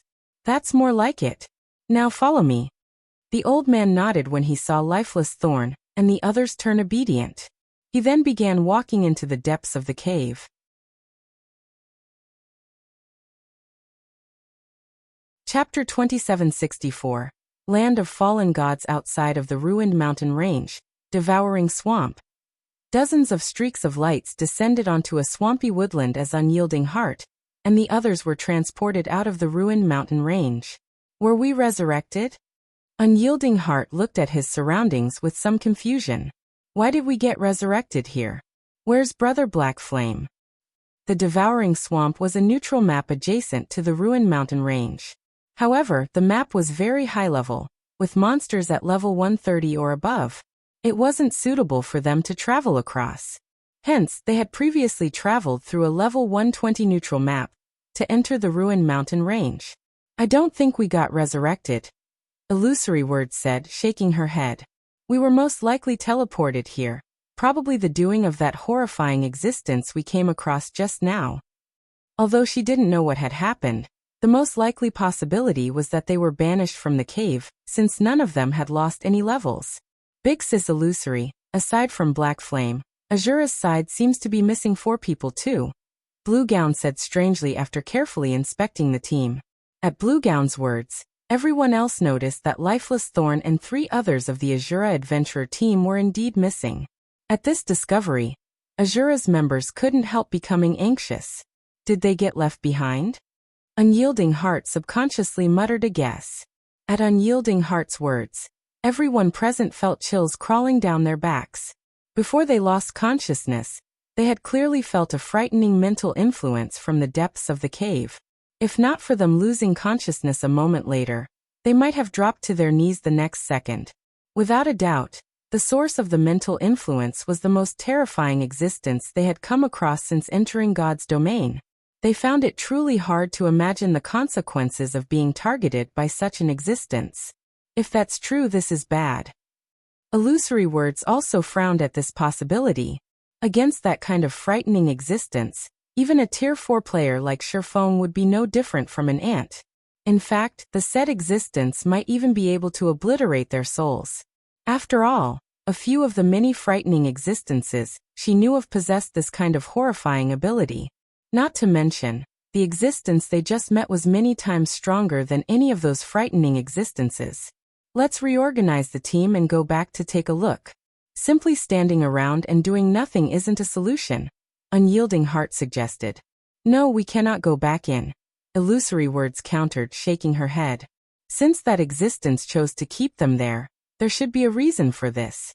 Otherwise, why could we safely leave that place, whereas they couldn't? Moreover, we don't have the time to enter the ruined mountain range again. How so? Unyielding Heart asked strangely. Although Illusory Words' deduction might be correct, they couldn't just abandon Sherfong and the others without doing anything. After all, they didn't even know whether they had accomplished their task. If the task wasn't completed, their 3 guilds would be in big trouble afterward. I just received news that not only did the number of NPCs increase again, but the various powers members are also facing greater difficulties in leveling up. Shortly after we started sending our members into the secret Covenant Tower, the superpowers began having designs over it. They think that the tower is an excellent leveling spot, and they've already clashed with us outside Sky Spring City several times, Illusory Words explained. We need to head back as soon as possible to preside over the situation. Otherwise, it'll be impossible to seal off Sky Spring City with just a bunch of Tier 3 experts. They're taking action already? Unyielding Heart was surprised by this revelation. Initially, he thought that the various superpowers wouldn't pay as much attention to the secret Covenant Tower just for the sake of leveling. Hence, he hadn't anticipated such a development. However, the massive increase in the NPC population had undoubtedly increased the various powers' urgency and difficulty in leveling up. This made excellent leveling spots even more valuable than before. Now, just for the sake of leveling up quickly, many superpowers had already started targeting the secret Covenant Tower. If these superpowers entered the tower and discovered the Tier 3 legacies inside, the situation would definitely become even more troublesome. So we need to return quickly to ensure nobody sneaks into Sky Spring City and the secret Covenant Tower. Otherwise, the various superpowers would have already occupied the tower before Black Flame completes his task. If that happens, we'll end up even more passive, Illusory Words said. She then took out a transfer scroll and immediately teleported to Crimson Emperor's residence in Silverwing City. After Illusory Words teleported away, the other Crimson Emperor members took out transfer scrolls and teleported to Silverwing City one after another. What should we do?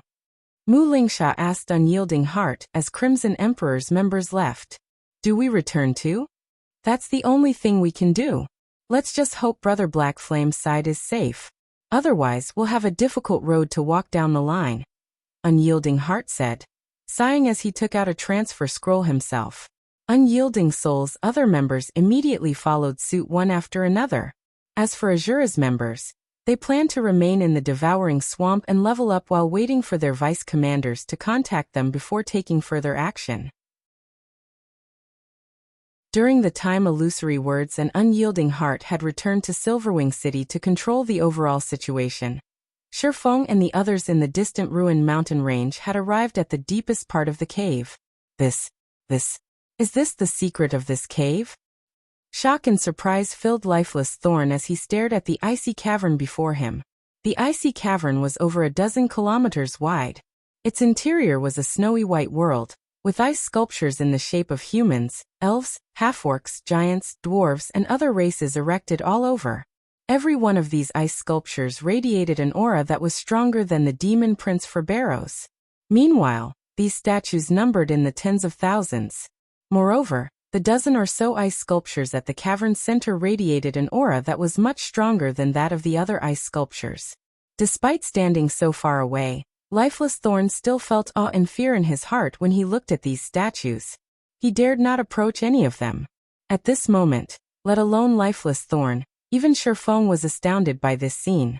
Shifeng had a much clearer idea than Lifeless Thorn did of what kind of existence those central ice sculptures were. Indeed, read latest chapters at Wuxia World. Those dozen or so ice sculptures were bona fide Tier 6 gods. He had even read about a few of them in libraries. From the scene in the cavern, he could tell that these gods and people of various races had been going up against something. Only, the end result was that every one of them got frozen into eternal ice sculptures. What the hell happened here? Shifeng was greatly puzzled as he looked at this horrific scene. Tier 6 gods were existences that stood at the apex of God's domain. A force of over a dozen gods could devastate the continent. It wouldn't be an exaggeration to say that such a force could even sweep through the dark abyss. In fact, even if all of the Tier 6 god-ranked experts that existed in his previous life joined hands, they could just barely manage to contend with the force of a dozen or so Tier 6 gods. Yet, these Tier 6 gods had actually been killed, annihilated in a single move, by the looks of. Chapter 2765. Godslayer's Legacy. After a brief silence inside the cave, a deep, emotional voice entered Shifeng's ears. You had best not ask or think about what happened in the past, and what caused the deaths of so many of the world's powerful people, and even gods. You also must not look into these matters. The consequences of doing so are not something even heaven-blessed individuals like yourselves can bear. You might even lose your minds as a result, the old man warned when he saw the curiosity on the faces of Shifeng and the others.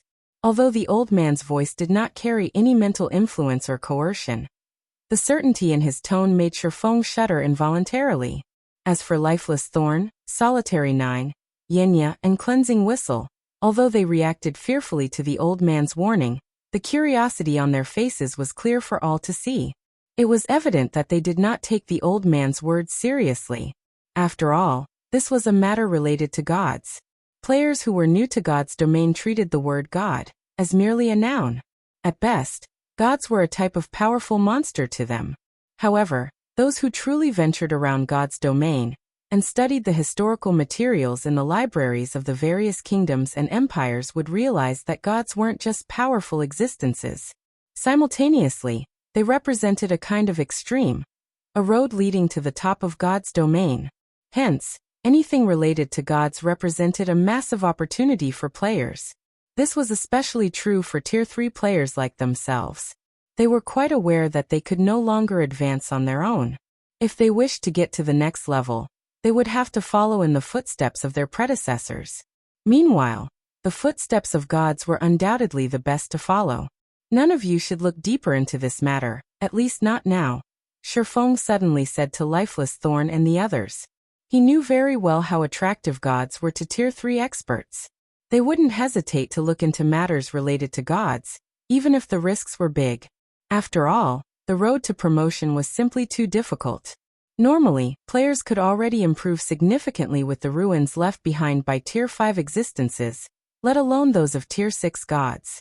However, the disappearance of some peak experts and apex experts from both the game world and the real world most likely had something to do with Tier 6 gods. Anyone who tried to get involved with Tier 6 gods as Tier 3 and Tier 4 players would die before achieving anything. If they were lucky, they would have their accounts destroyed and need to start all over again. If they were unlucky, they might disappear like those experts in the past. Upon hearing Shifeng's words, Lifeless Thorn and the others eyed him curiously.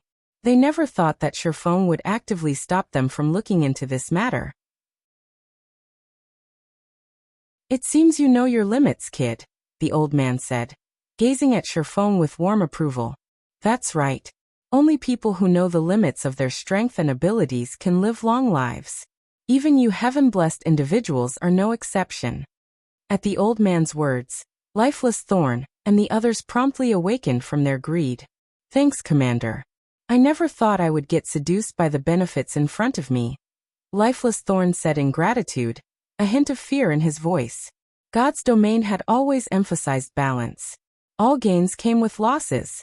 If one tried to secure an opportunity despite lacking the necessary strength, they would only wind up dead. Currently, they hadn't even reached Tier 4, yet they were actually thinking of looking into the secrets of Tier 6. That was simply suicide. That is normal. After all, not many people in God's domain can remain calm when faced with matters related to gods. Shifeng said, shaking his head. If not for him having a wealth of experience adventuring in God's domain, he wouldn't have fared any better than Lifeless Thorn. In fact, he might have reacted even more crazily.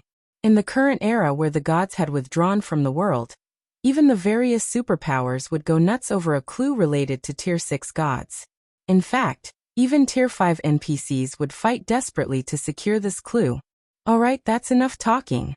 After seeing that Shifeng and the others had calmed down, the old man beckoned to them and said, Come here. Next up is the moment you have all been waiting for. It is also the final wealth and treasure that person left behind for you heaven-blessed individuals. A treasure left behind by the God Slayer? Shifeng grew a little excited at the old man's words. The God Slayer was a mythical figure in God's domain. Although it wasn't certain whether the God Slayer had become a god or not, it was certain that he was born a human. Meanwhile, the God Slayer was an existence that even gods feared. In fact, the number of gods the God Slayer had slain exceeded 10. However, for reasons unknown, the God Slayer had suddenly vanished into God's domain's history, leaving behind only a few clues pertaining to his existence. Normally, these clues were acquired from ancient ruins. It was almost impossible to find any records of the God Slayer in the various kingdoms and empires' libraries, as if the God Slayer's existence had been wiped out by history. Future generations couldn't look into the God Slayer's existence, even if they wanted to. However, there were a lot of negative comments about the God Slayer. Some people said that the God Slayer was a great sinner of God's domain, and others said that the God Slayer was the culprit behind the twilight of the gods. Shortly afterward, the old man led Shifeng's group of 5 to the cavern's center, where the dozen or so frozen gods stood. Upon arriving there, Shifeng and the others noticed a space-time crack there, as small as a fingernail, undetectable from a distance. Only after moving within 30 yards of the crack did they barely notice it. Directly underneath this space-time crack was an incomparably complicated magic array. It was so complicated that even Sherfong, who was an advanced magician, felt dizzy after just one glance at it. Needless to say, he couldn't even begin to decipher it. This is the treasure? Solitary 9 was stunned when he saw this tiny space-time crack. For a moment, he even felt that the old man had duped them. What possible use could they have for a fingernail-sized space-time crack? Even if this space-time crack led to somewhere, with how small it was, players couldn't enter it. That's right. This is the treasure, the old man said, chuckling. You might think that such a small space-time crack is no big deal, but what if I say that it connects to the past? Connects to the past? Solitary 9 was again stunned. Crossing timelines was simply impossible. It should still be impossible even in a virtual reality game like God's Domain. Esteemed Elder, are you perhaps saying that this space-time crack can allow us to travel to an other world? Lifeless Thorn asked, thinking that the old man did not understand what the words connects to the past meant. In fact, even Sherfong suspected that what the old man truly meant was that the space-time crack allowed people to travel to a different space. After all, there were plenty of foreign spaces and other worlds in God's domain. No, it is really linked to the past. It isn't linked to an other world or a different space, the old man insisted, shaking his head. He could tell what Sherfong and the others were thinking, and he said in a determined tone, I know you don't believe me. There is no way you can believe me either. After all, time travel is something even ancient gods are incapable of accomplishing. However, it is true. Moreover, this space-time crack is connected to the ancient era of God's domain. Read latest chapters at Wuxia World. The old man's words dumbfounded everyone present. Connected to the ancient era of God's domain? Sherfong felt his worldview crumbling, shocked beyond words. Could this be the Earthfall Secret Land's true secret? The ancient era of God's domain was an era of wonders. Various supercivilizations were intertwined during this era, when gods still roamed the world. And because the twilight of the gods had yet to occur, the world of God's domain was incredibly rich in resources. The present era of God's domain couldn't hold a candle to the ancient era in this regard. I won't say anything more. Since this is your first time, you can enter it without any cost. However, you can only spend a limited amount of time inside. Moreover, the stronger you become and the greater your impact during the ancient era, the easier it will be for the world to notice your presence. If that happens, the world will reject your existence and expel you. What you can obtain during the ancient era will all depend on your own abilities, the old man said slowly. However, I have to warn you that the ancient era is not the paradise you imagine it to be. You will die a permanent death if you aren't careful. Before Sherfong and his companions could ask any questions, the old man waved his hand. Immediately, Sherfong and the other four transformed into streaks of light that plunged into the space-time crack, disappearing from the cavern.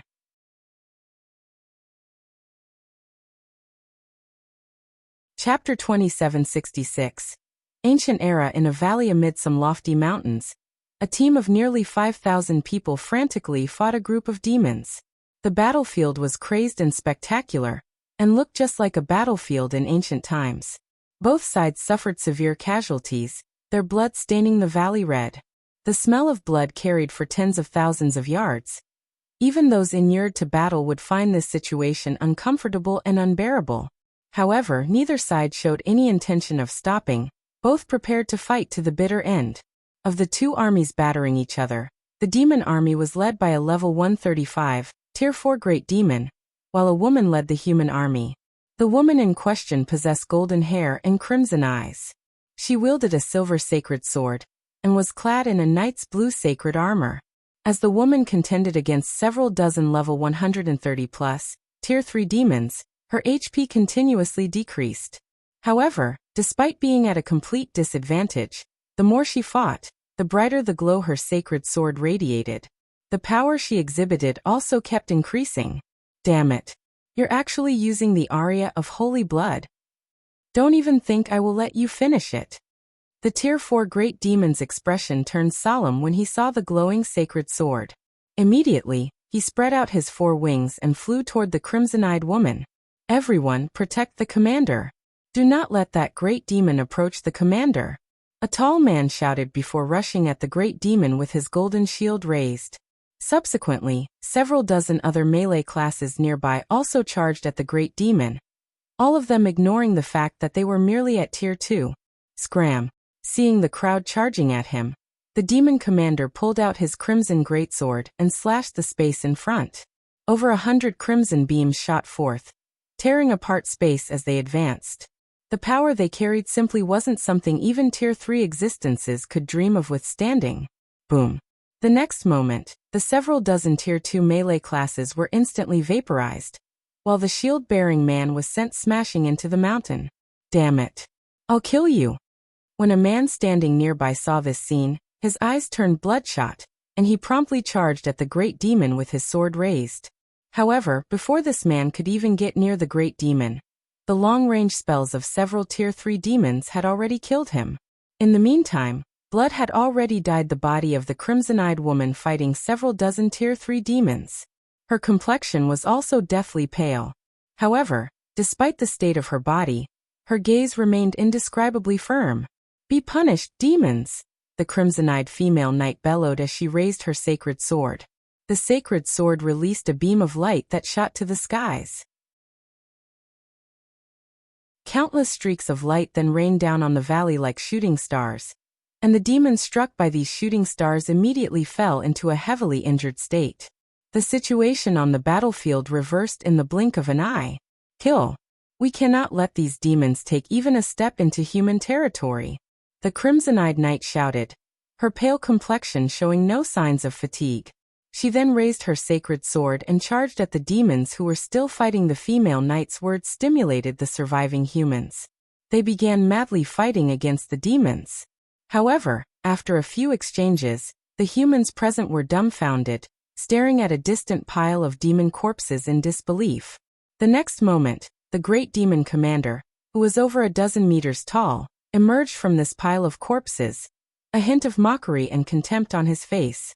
The aria of holy blood is indeed powerful, and for you to still be alive after using this desperate move, your mental willpower is truly astonishing. I'm certain you can rank among the top tier 4 powerhouses, the great demon said as he looked at the crimson-eyed knight. He then asked mockingly, but can you use it a second time? At this great demon's words, the complexions of the surviving humans instantly turned ashen. This was the aria of holy blood they were talking about. This was the sacred sword Blood Moon's unique spell. Most people would be able to use it only once before departing for the netherworld. This was because the consequent pain of the body and mind was not something ordinary people could bear. However, in return for the steep price, once the aria of holy blood was cast, it exerted astonishing power. Even a great demon would sustain heavy injuries and lose half of their HP after getting struck by this move. Moreover, without restoration items such as the Water of Life, it would be impossible to recover from the attack. Yet now, needless to say, it would be impossible for the female knight to use aria of the holy blood again. However, with the humans' current combat power, they were no match for the great demon. After all, the great demon before them was a bona fide demon marquis. The purity of his bloodline was far superior to that of ordinary great demons. Since you no longer have any other moves to make, it's my turn now. When the great demon saw the silent humans before him, an indescribably excited and joyful expression appeared on his face. Don't even think about it. The female knight suddenly appeared above the great demon's head and brandished her sacred sword. 3 phantom swords appeared in the sky, the sight stunning everyone present. This is the sword Saint Lord Lox's personal technique, Sky Cleaver. The commander actually mastered it. When the surviving humans saw the 3 phantom swords in the sky, a look of awe and admiration appeared on their faces. You're already on your last breath, yet you're still putting up such boring resistance. When the great demon saw the 3 phantom swords, he did not reveal any awe or fear whatsoever. On the contrary, he nonchalantly brandished his greatsword. Boom! The greatsword and 3 phantom swords collided. The resulting shockwave sent both humans and demons stumbling backward. Large cracks formed on the ground the great demon stood on, and the greatsword the great demon wielded let out a low hum. The great demon's arms were also trembling. Upon seeing this scene, the humans felt both encouraged and excited. Sure enough, a sword saint's personal technique was truly extraordinary.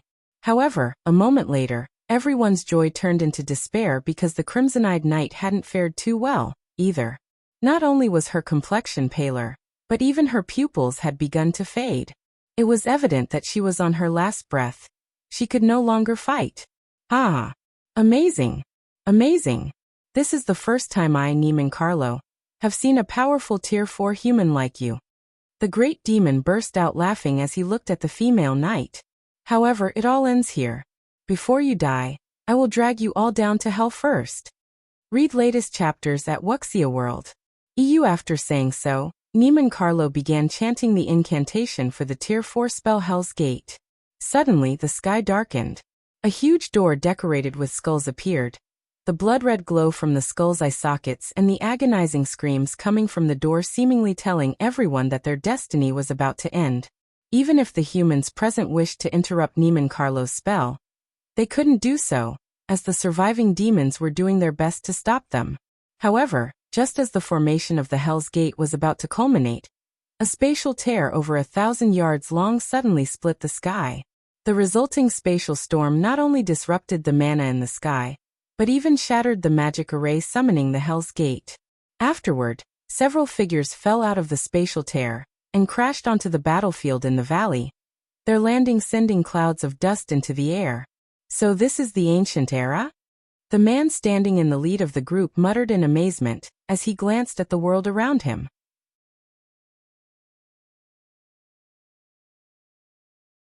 Chapter 2767. You chose the wrong opponent. At the sudden appearance of Shifang's group of 5, the whole battlefield immediately went silent. The humans and demons all stared at Shifang's group with looks of surprise, confusion, or anger. Who are they? They came out of that large spatial tear, so they shouldn't be ordinary existences. Maybe they're guardians from the holy city? However, their auras seem weak. Those people are also only at Tier 3. They shouldn't be the holy city's guardians. Moreover, judging by their looks, they seem to be heaven-blessed individuals. The humans began a hushed discussion among themselves as they scrutinized Shifang's group. Initially, they had held hope that Shifang's group could save them. However, after noticing the 5 players' auras, they immediately fell into despair.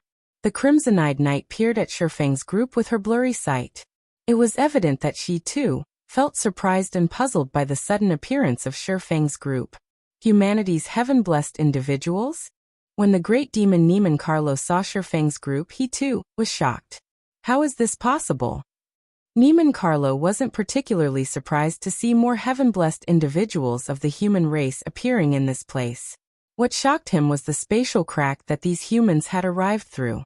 That massive spatial crack had carried an extraordinary amount of power. Even he would lose his life if he accidentally came into contact with it. Yet Shifang's group had actually come out of it directly, compared to the humans and demons originally fighting on this battlefield. However, the ones most surprised by the present situation were Shifang's 5. How is this possible? Shifang's heart surged with shock as he looked at a group of people standing among the human army. Why are there other players here? Aside from the many NPCs, the human army also had quite a number of players. Moreover, the average level of these players was incredibly high. Even the lowest leveled among them was level 128, while some had even surpassed level 130. Shifang was certain that he had arrived in the ancient era of God's domain. After all, the environment here simply couldn't be found anywhere in the modern God's domain. The mana in this land was so abundant that it was close to condensing into a liquid state. He could even clearly feel the magic elements in the air. Like sprites, some of the magic elements were cheerful and lively, some were cold and lonely, some were hot and angry, etc. He could sense all of this with exceptional clarity. Moreover, the NPCs on this battlefield wore significantly different gear compared to the NPCs of modern times. Their weapons and equipment were of much higher quality. In the modern God's domain, NPCs were mainly geared with epic weapons and equipment. Very few possess fragmented legendary items. After all, fragmented legendary items were incredibly rare and precious even to NPCs. However, that was far from the case for the NPCs here. Every NPC had at least 1 or 2 fragmented legendary items. The female knight leading the human army was even fully equipped in fragmented legendary items. The sword she wielded was also a top-tier fragmented legendary weapon. Moreover, what was even more incredible was that Shifeng had found someone he recognized.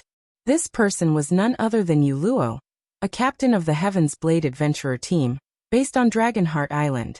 Only, unlike the Yuluo he had met on Dragonheart Island, the one he was looking at now was like a completely different person. Presently, not only had Yuluo reached level 129 already, but she even sported an epic staff and a full suit of epic equipment. Although her epic equipment wasn't a set, her equipment standard was still ridiculously excellent. Unlike the last time Shifeng met Yuluo, though, the cleric looked much more haggard. She did not possess the aura and spirit of a peak expert at all. Guild leader Black Flame? Meanwhile, at this time, Yuluo, who stood amid the human army, also noticed the 5 new arrivals on the battlefield. And when she saw that the man leading this group was none other than Zero Wings guild leader, Black Flame, her originally dispirited expression immediately became energetic. "Do you know them, Yuluo?" The female oracle standing beside Yuluo asked curiously upon seeing the latter's reaction. The female oracle was a level 131 player clad in a white dress, wearing a white priest's hat. "Yes. Moreover, he's my fellow countryman," Yuluo said, nodding excitedly. "Fellow countryman?" The female oracle scrutinized Shifeng's group. She soon noticed that the average level of Shifeng's group was quite low, and their appearances indeed resembled Yuluo's a lot. Particularly, the feeling of incompatibility Shifeng's group had with the other players in God's domain was exactly the same as Yuluo. The female oracle then shook her head and said, "What a pity. His luck is truly poor. He actually got teleported to this place." Upon hearing the female oracle's words, Yuluo remembered the situation they were in, and her heart grew cold. The joy on her face promptly disappeared. The death penalty in the God's domain they were currently in was different from the God's domain on the other side. Players would not only lose 2 or more levels upon death, but also fall into a mentally weakened state. Depending on the severity of the situation, players might even lose some of their memories. And worse, the use of resurrection spells could only mitigate the loss of EXP and not restore the lost memories. Moreover, even when resurrected using a resurrection spell, players wouldn't be resurrected on the spot, but inside the life temple of a random main city run by humans. Of course, if players had registered themselves with a main city, they could get resurrected in the life temple of a fixed main city. However, Shifeng's group had just arrived in this world. They definitely hadn't registered themselves with a main city yet. If they died, they would get resurrected at a random main city. Meanwhile, a great distance separated the main cities run by humans and there were no teleportation arrays in these cities. In other words, so long as Shifeng's group died, Yuluo was unlikely to meet him again. After all, humans had many main cities, even in this world. Just the ones she knew already numbered over 500. As for the possibility of Shifeng's group coming out alive from this battlefield, that was simply impossible. In the original God's domain, a group of Tier 3 players could still put up a fight against a Tier 4 Great Demon. However, in this world, let alone putting up a fight, Tier 3 players would be considered capable if they could escape with their lives. The reason for this was the incredibly high average combat standard of the monsters here. Monsters of the caliber of Great Demons would possess combat standards rivaling peak experts. However, the combat system of monsters was completely different from the realms of refinement players relied on.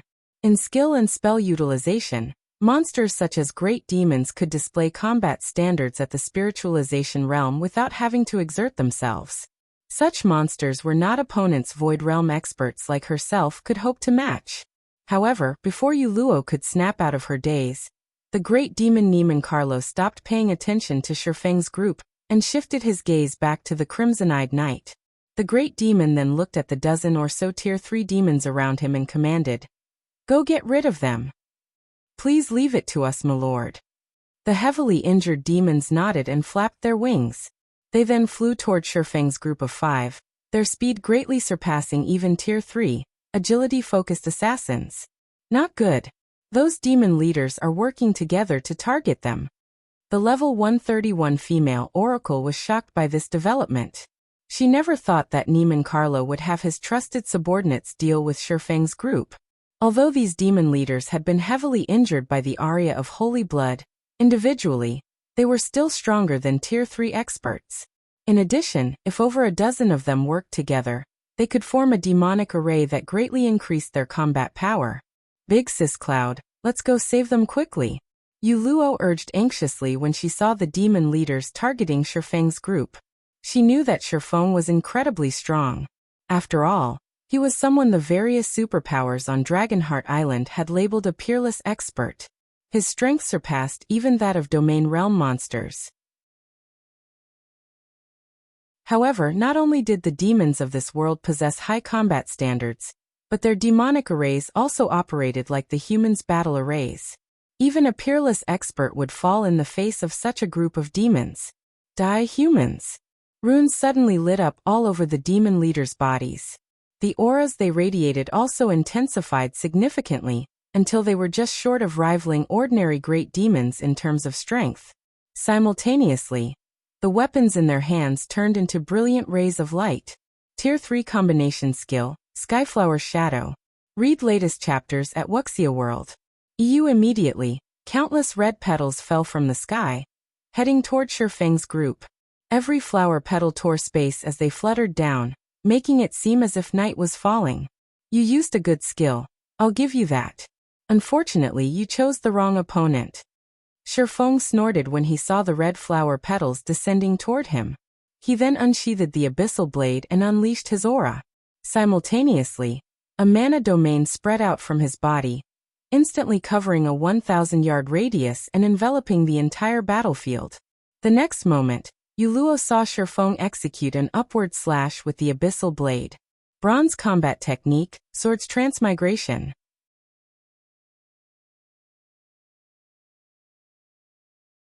Chapter 2768. Repelling Demons. Sacred Sword Blood Moon. As Shifeng swung his longsword, innumerable dazzling stars suddenly formed around him.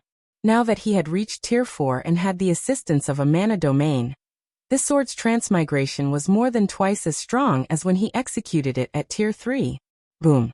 The next moment, the dazzling stars shattered the descending flower petals and attacked the demon leaders. Before the demon leaders could react, they were already flying back over 100 yards away, their HPs decreasing in large chunks. They even had difficulty standing up. He's strong. He sent so many demon leaders flying with just one move. Could he really have been sent here from the Holy City? Tier 4. Crap. This aura definitely belongs to a Tier 4 class. He's a Tier 4 Sword Emperor. With that power, he's a powerhouse even among other Tier 4 classes. Everyone was momentarily stunned by this development. None of them thought that the seemingly ordinary Shifeng would send over a dozen demon leaders flying in one move. Moreover, he was even a bona fide Tier 4 Sword Emperor, an existence capable of rivaling Tier 4 great demons. Yuluo, your fellow countryman is so strong. No wonder you were so excited to see him. I never thought he would be a Tier 4 Sword Emperor. With that kind of strength, he can definitely rank within the top 5. Or maybe even top 3 in our city. The female oracle named Cooling Cloud exclaimed as she looked at Shifeng. She, too, had not expected Yuluo's acquaintance to be so powerful. A Tier 4 player. This was a goal players like herself struggled toward desperately. Unfortunately, the Tier 4 promotion quest was simply too challenging. Her one attempt had failed. In the main city she resided in, there were only 3 known Tier 4 players. Every one of them was a big shot in the city. They were existences far beyond Tier 3 players like herself. However, at this moment, let alone Cooling Cloud, even Yuluo, who was familiar with Shifeng, was wide-eyed in shock and incredulity. Tier 4. She had improved a lot after arriving in this world. However, Tier 4 remained a huge threshold to cross. Unless she could take one step further in her combat standard, she would be doomed to hover forever in the ranks of Tier 3. However, despite being at level 127, Shifeng had already become a Tier 4 Sword Emperor. Moreover, he had accomplished this feat even before entering this unbelievable world. Meanwhile, as the humans were goggling at Shifeng in shock, the great demon Niemann Carlo gazed at Shifeng with a solemn expression, as if he was looking at a monster. "Who are you?" Niemann Carlo asked, a hint of fear appearing in his eyes. "A heaven-blessed individual can't possibly wield such power." After Shifeng unleashed his aura, let alone the demon leaders present, even a demon marquis like himself felt suppressed. In fact, even the mana flowing inside his body was significantly slower. Now he could exhibit only 60% of his normal combat power, at most. Generally, suppressing a Tier 4 existence's strength by even 10% was already a difficult feat, what more 40%? Yet Shifeng had done it. "That's none of your business." Shifeng paid no heed to the great demon's question. Instead he smiled and said, "I will give you two options now. The first is for us to continue fighting and determine the victor through life and death. The second option is for you to get out of my sight, together with your people." As soon as Shifeng finished speaking, a deathly silence fell over the battlefield. Yu Luo and the other players in particular gaped their wide-open mouths, forming an O. Is he crazy? Even if he's a Sword Emperor, Niemann Carlo won't spare him after being threatened in such a way. It's over. That Niemann Carlo will definitely go all out against us. Demons had always been arrogant in God's domain. They did not place other creatures in their eyes at all, even when dealing with the dragon race. Needless to say, the arrogance of a demon marquis was even greater. Even their commander, Angelica Teresa, would not dare utter such words to Niemann Carlo. After all, Niemann Carlo was truly powerful. His strength was outstanding even among Tier 4 demons. He had the potential to become a demon prince. Otherwise, he wouldn't have become the commander of a demon army. Sure enough, after the demon marquis heard Shifeng's words, Niemann Carlo's complexion turned indescribably ugly. Simultaneously, everyone felt the ambient mana grow violent. However, just when everyone thought a bloody battle was about to begin, "We're leaving," Niemann Carlo said, his mouth practically twisting. After giving Shifeng one last glare, he turned around with clenched fists and instantly disappeared, leaving behind only a group of demons exchanging stunned looks. What? He left? What's going on? Everyone in the human army was dumbfounded at Niemann Carlo's departure. After all, even with the assistance of a Tier 4 Sword Emperor like Shifeng, their army was still in dire straits. Yet, Niemann Carlo had actually left without saying another word. He behaved nothing like a demon at all. Angelica Teresa, the commander of the Knight Legion present, couldn't help looking at Shifeng strangely. She never thought that Shifeng's words would carry such great deterrence for the demons. The great demons here are actually so smart. Cleansing Whistle was also surprised when she saw Niemann Carlo leaving. She knew that Shifeng possessed the Bible of Darkness, which could be used not only to summon demons, but also to suppress hostile demons. This was why Shifeng could push back those demon leaders so easily. However, of those present, only Shifeng knew what exactly had happened. The Bible of Darkness held absolute control over demons. Although Niemann Carlo did not know Shifeng held the Bible of Darkness, the great demon still possessed an instinctive fear and dread of it. Moreover, Shifeng had repelled over a dozen demon leaders with a single move. This aggravated the fear in Niemann Carlo. Demons were very smart creatures.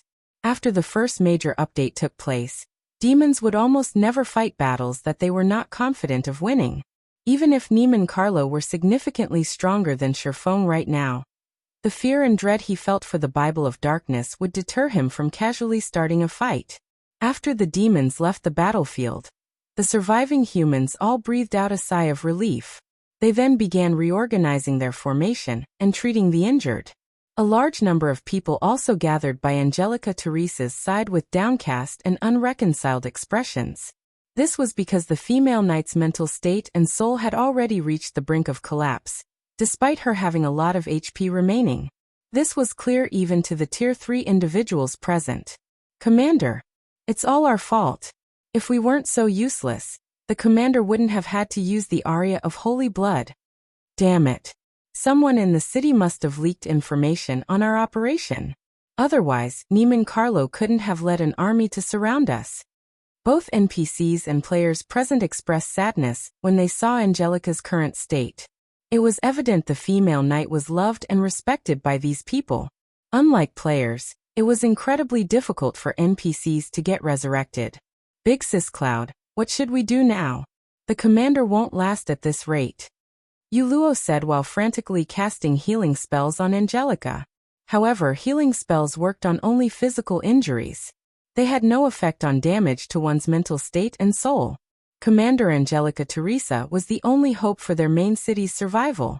In this world, both NPCs and players had difficulty surviving because this world was several times crueler than the modern god's domain. It was also because of Angelica that Yuluo had managed to live well until this day. Yet now, there's nothing we can do. The aria of Holy Blood's backlash is too powerful. The fact that the commander managed to cast it once is already plenty amazing. Yet, after using the spell, she even used a taboo skill that placed a huge burden on the mental state. Now even a Tier 4 Great Divine official can't save her. Cooling Cloud said as she shook her head, a gloomy expression appearing on her face. While the two Tier 3 healers, Yuluo and Cooling Cloud, were doing everything they could to save Angelica Teresa, Shifeng, who watched all of this from a distance, was filled with an indescribable sense of shock and surprise. She's actually Angelica Teresa? Shifeng couldn't help doubting his eyes for a moment as he gazed at the frail female knight. What's the matter, Commander? Solitary 9 asked curiously when he noticed Shifeng's surprise. In Solitary 9's opinion, there shouldn't be anything in God's domain capable of surprising Shifeng. Yet now the man actually evinced surprise because of an NPC. This was a truly strange situation. Have you never visited a library to read about God's domain's history during your free time? Shifeng rolled his eyes at Solitary 9. She is the Angelica Teresa. She holds the title of Valkyrie, and is one of the two founding elders of the Fire Dragon Empire. She's a founding member of one of the 4 ancient countries? Solitary 9 did a double take at Angelica Teresa when he heard Shifeng's words. Read latest chapters at Wuxia World. The 4 ancient countries of the modern god's domain were the only 4 human empires that had existed since the ancient era. According to legend, the founding emperors of these empires possessed incredible power.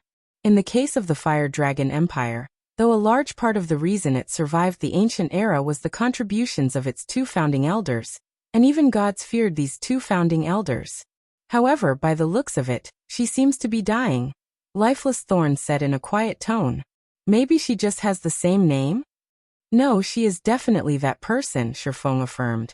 The sacred sword Blood Moon is ranked 6th among God's domain's famed swords. It is said that this sword once belonged to Angelica Teresa, one of the Fire Dragon Empire's founding elders. While a person can have the same name, the chances are low that she would wield the same weapon. God's domain's 36 famed swords were unique existences, and their owners were all historical figures in God's domain. In other words, it was precisely because of the people wielding these swords that the swords became unique existences known throughout God's domain. What should we do now then? If she dies, will it alter God's domain's history? Solitary 9 asked anxiously. At this point, he still couldn't tell whether they had arrived in the real ancient era of God's domain, or just a replica. If it was a fake, then good. If it was real, then the results would be very bad. No sooner had Solitary 9 finished speaking than the system's cold, mechanical voice entered Shifeng's ears.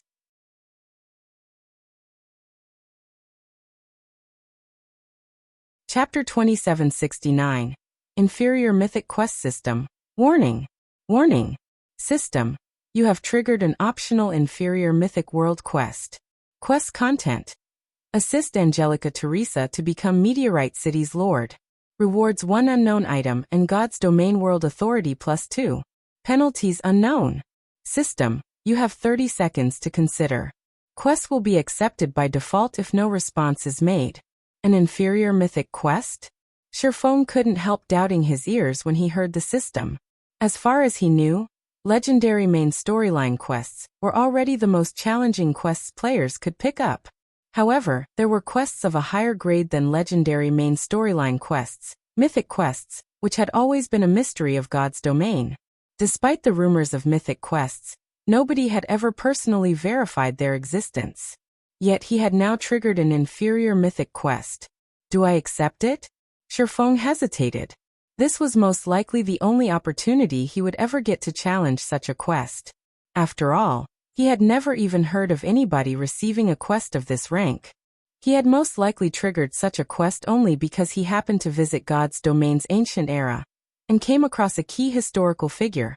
Moreover, by the looks of it, the other players around him had not received this quest. This meant he had satisfied some unknown conditions to trigger this quest.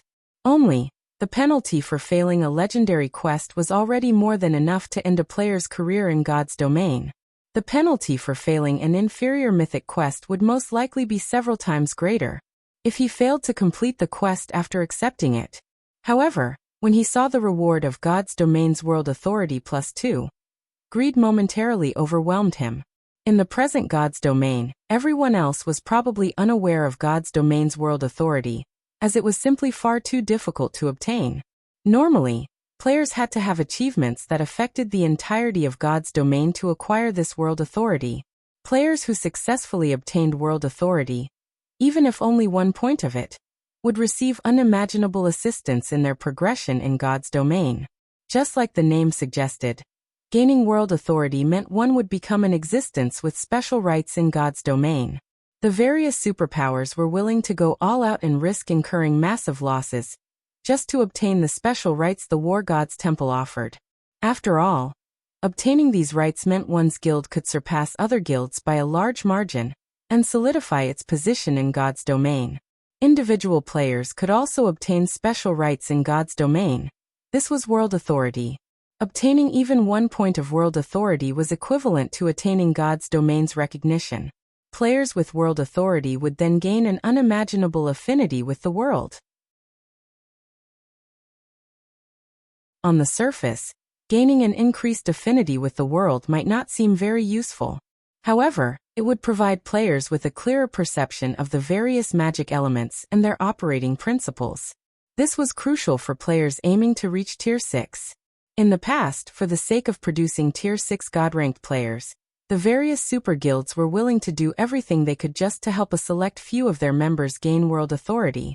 However, even the 5 great super guilds had managed to gather only a handful of world authority points after struggling for 4 or 5 years.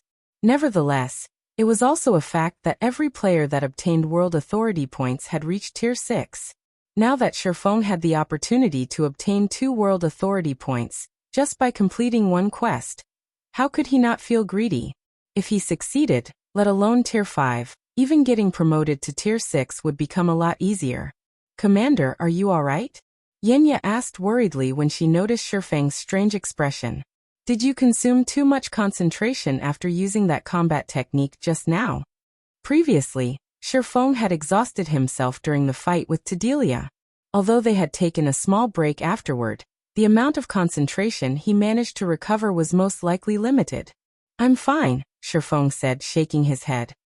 He then looked toward Angelica Teresa, who currently lay weakly on the ground, and gritted his teeth. It seems I have no choice but to help her. Truthfully, he didn't wish to take part in this matter. After all, the old man from before had emphasized that if he overdid things here, the world would quickly discover his existence and forcibly return him to the modern world. If that happened, it would be a huge loss for him. After all, the environment here was truly wonderful. Moreover, God's domain's ancient era was far superior to the modern era in many aspects. The available legacies aside, just the materials, weapons, and equipment available here were already leaps and bounds superior to the modern God's domain. At this point, he had yet to find out how he could earn a large amount of resources from this ancient era, so he naturally couldn't recklessly take action. This was also why he had chosen to chase away Neiman Carlo instead of killing the great demon. Needless to say, he also wished to avoid saving the NPCs of this era if possible. This was especially true for a big shot like Angelica Teresa. Steady progression was the way to go in God's domain. However, the quest rewards were far too generous. Even if it meant taking a huge risk, Shifeng still planned to give it a try. After all, in his current state, he really wasn't confident of getting promoted to Tier 5. If he merely relied on legacy guidances, constructing even a completely new mana body would be tough, let alone constructing a mana body that matched the physique of Tier 5 monsters. Ultimately, Shifeng walked up to Angelica Teresa, his actions causing the other people present to grow alert. Although Shifeng had repelled the demon army for them, he was still a foreign powerhouse. Their wariness of him was only natural. After all, there were many insidious people in God's domain who were capable of stabbing others in the back with a smiling face. No one wouldn't be completely safe from such people, regardless of one's identity. The best example would be their commander. Their commander possessed a great reputation in their city. Most of the city's big shots respected and favored her. Yet she still ended up getting stabbed in the back. Upon seeing Shifeng walk over, Yuluo gritted her teeth and asked in a quiet tone, "Guild leader Black Flame, do you have a way to save our commander? So long as you can save the commander, I will help you with whatever you want, even if it means sacrificing myself." In reality, Yuluo did not think Shifeng would have a way to save Commander Angelica Teresa. After all, even Cooling Cloud, who was both a skillful healer and advanced master alchemist, was helpless. "I indeed have a way to save her. However, I don't need you to sacrifice yourself or anything of the sort." Shifeng smiled involuntarily when he saw the resolution on Yuluo's face. "I just need you to tell me about the situation here once afterward." Even if Yuluo didn't ask for his help, he would still save Angelica Teresa. After all, a dead person couldn't become the overlord of Meteorite City. "You have a way to save the commander, Guild leader Black Flame?" Yuluo was momentarily stunned by Shifeng's reply. However, she quickly recollected herself and said excitedly, "No problem. So long as it is something I know, I will definitely tell you." On the other hand, Cooling Cloud, who stood at a side, was confused when she heard Shifeng's confident reply. She was an advanced master alchemist. Yet even she was helpless about Angelica's situation. She found it truly hard to believe a fellow countryman of Yuluo's had a way to save the commander. This wasn't because Cooling Cloud was belittling Shifeng and Yuluo, but because the knowledge Yuluo had shown regarding God's domain was simply too inadequate. Even her usage of skills and spells was crude. In addition, while it wasn't necessary for all healers to become a specialized master alchemist, it was still common sense for healers to know how to craft some potions. Yet Yuluo did not. Hence, Cooling Cloud concluded that Yuluo and Shifeng came from some backwoods. Otherwise, they shouldn't lack such common sense. However, Shifeng did not respond to Yuluo's question. He merely took out a translucent crystal from his bag and passed it to her. "Have her eat this. She'll gradually recover once she does," Shifeng said without further explanation. Yuluo was confused when she received the translucent crystal from Shifeng, not understanding how such a crystal could save Commander Angelica. However, when Cooling Cloud saw the crystal in Yuluo's hand, she was shocked. "A crystal of souls. How is this possible?" At Cooling Cloud's exclamation, the other healers present stared at Shifeng as if they were looking at a monster. "Big Sis Cloud, is this crystal of souls something amazing?" Yuluo asked, bewildered. Realizing that she had lost her composure, Cooling Cloud quickly calmed herself, then explained, "The crystal of souls isn't just valuable. It is incomparably rare even on the scale of the entire God's domain. The Holy City's side can secure only a few of such crystals, as they are simply too rare. Normally, such crystals appear in places where souls gather, such as the Netherworld. These crystals can not only heal one's mental state, but also strengthen the soul to a certain degree. It is impossible to purchase a crystal of souls on the market, and it is many times more valuable than even the water of life." "It's such a rare item?" Yuluo was startled. She never thought Shifeng would actually use such a precious item to save someone. With this, she would owe him a massive favor. "All right, you'd best save her first," Shifeng said. When he saw the astonished looks everyone was giving him, he only shook his head and smiled. The crystal of souls was indeed precious. Under normal circumstances he wouldn't be willing to use it. After all, he had to rely on himself to harvest the necessary monster souls to create crystals of souls. However, the crystals weren't so precious that he couldn't afford to waste them on others. After all, the soul orb was one of the 7 treasures that could easily produce crystals of souls. He merely needed to kill Great Lord-ranked monsters 5 levels higher than himself to obtain the necessary monster souls. Read latest chapters at Wuxia World. EU at Shifeng's reminder, Yuluo quickly snapped out of her daze and helped Angelica consume the crystal of souls. Shortly afterward, Angelica's complexion recovered significantly. Although she had fallen unconscious after consuming the crystal of souls, one could tell that her condition was no longer critical. Now all they needed to do was wait. By the time Angelica woke up on her own, she would be thoroughly recovered. Meanwhile, after seeing that Angelica was saved, Cooling Cloud, as a captain in the Night Legion, took the initiative to invite Shifeng's party to rest in Meteorite City, the main city they resided in. Shifeng did not refuse the invitation, as he was curious to learn more about God's domain's ancient era. The human army walked for over a dozen hours before eventually arriving before a stalwart mountain range. A city that was more spectacular than even the royal capitals found in the modern God's domain appeared inside the valley of this mountain range.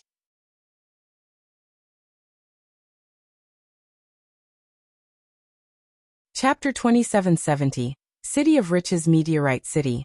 Meteorite wasn't just a gathering place in the Meteorite mountain range for humans to live and conduct trade in. It was also the safest location for humans in the Meteorite mountain range. After the Night Legion registered the information of Shifeng's party with the city, Cooling Cloud led the 5 straight into the city. Meanwhile, as Shifeng and his party members were non-residents of Meteorite City, they each had to pay an entrance fee of 5 magic crystals.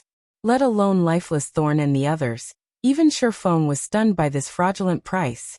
Meteorite City's entrance fee was more than 10 times greater than the various guild cities, not to mention that of modern NPC cities.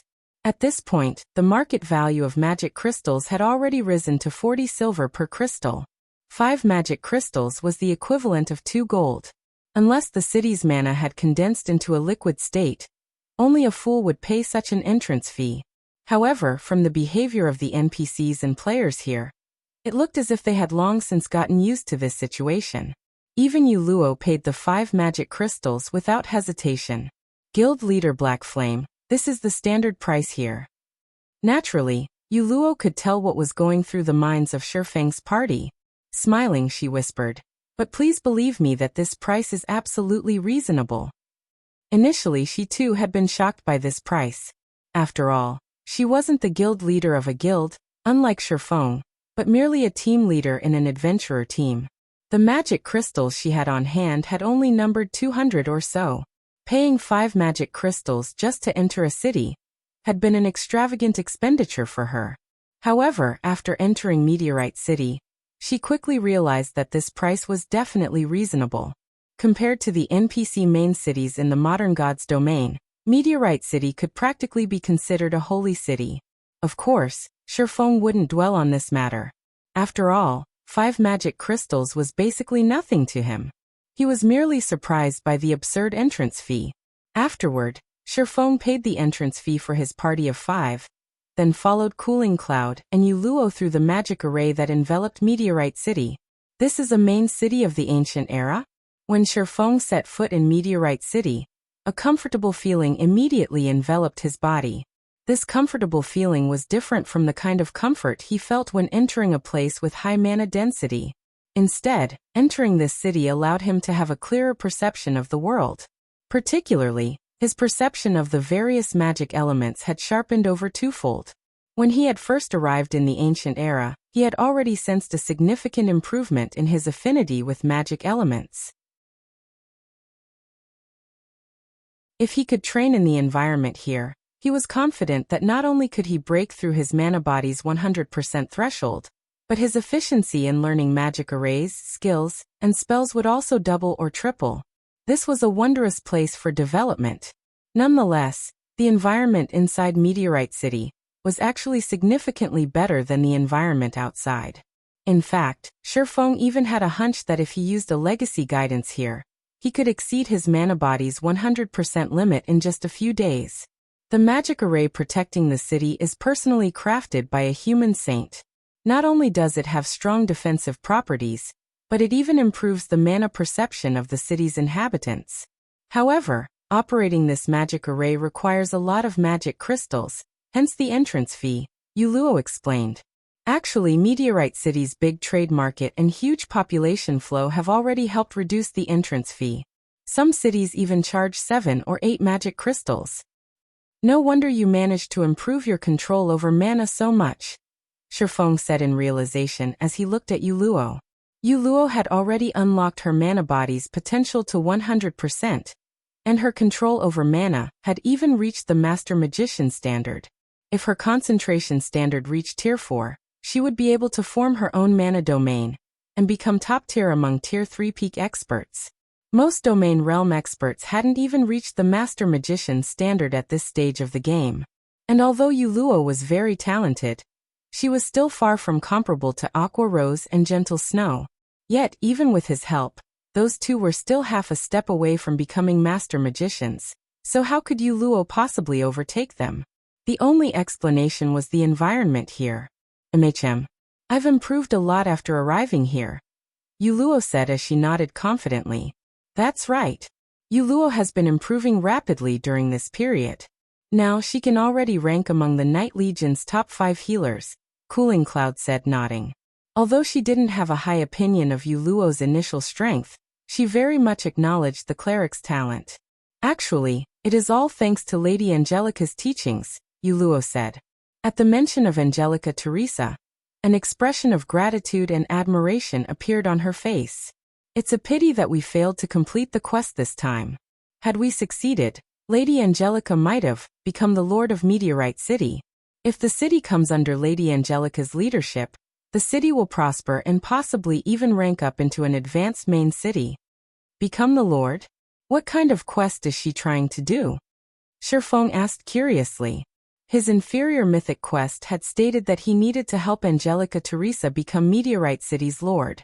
Now that a clue on how he could do so had appeared, he naturally was curious. It's nothing. Everyone in the city already knows about it at this point.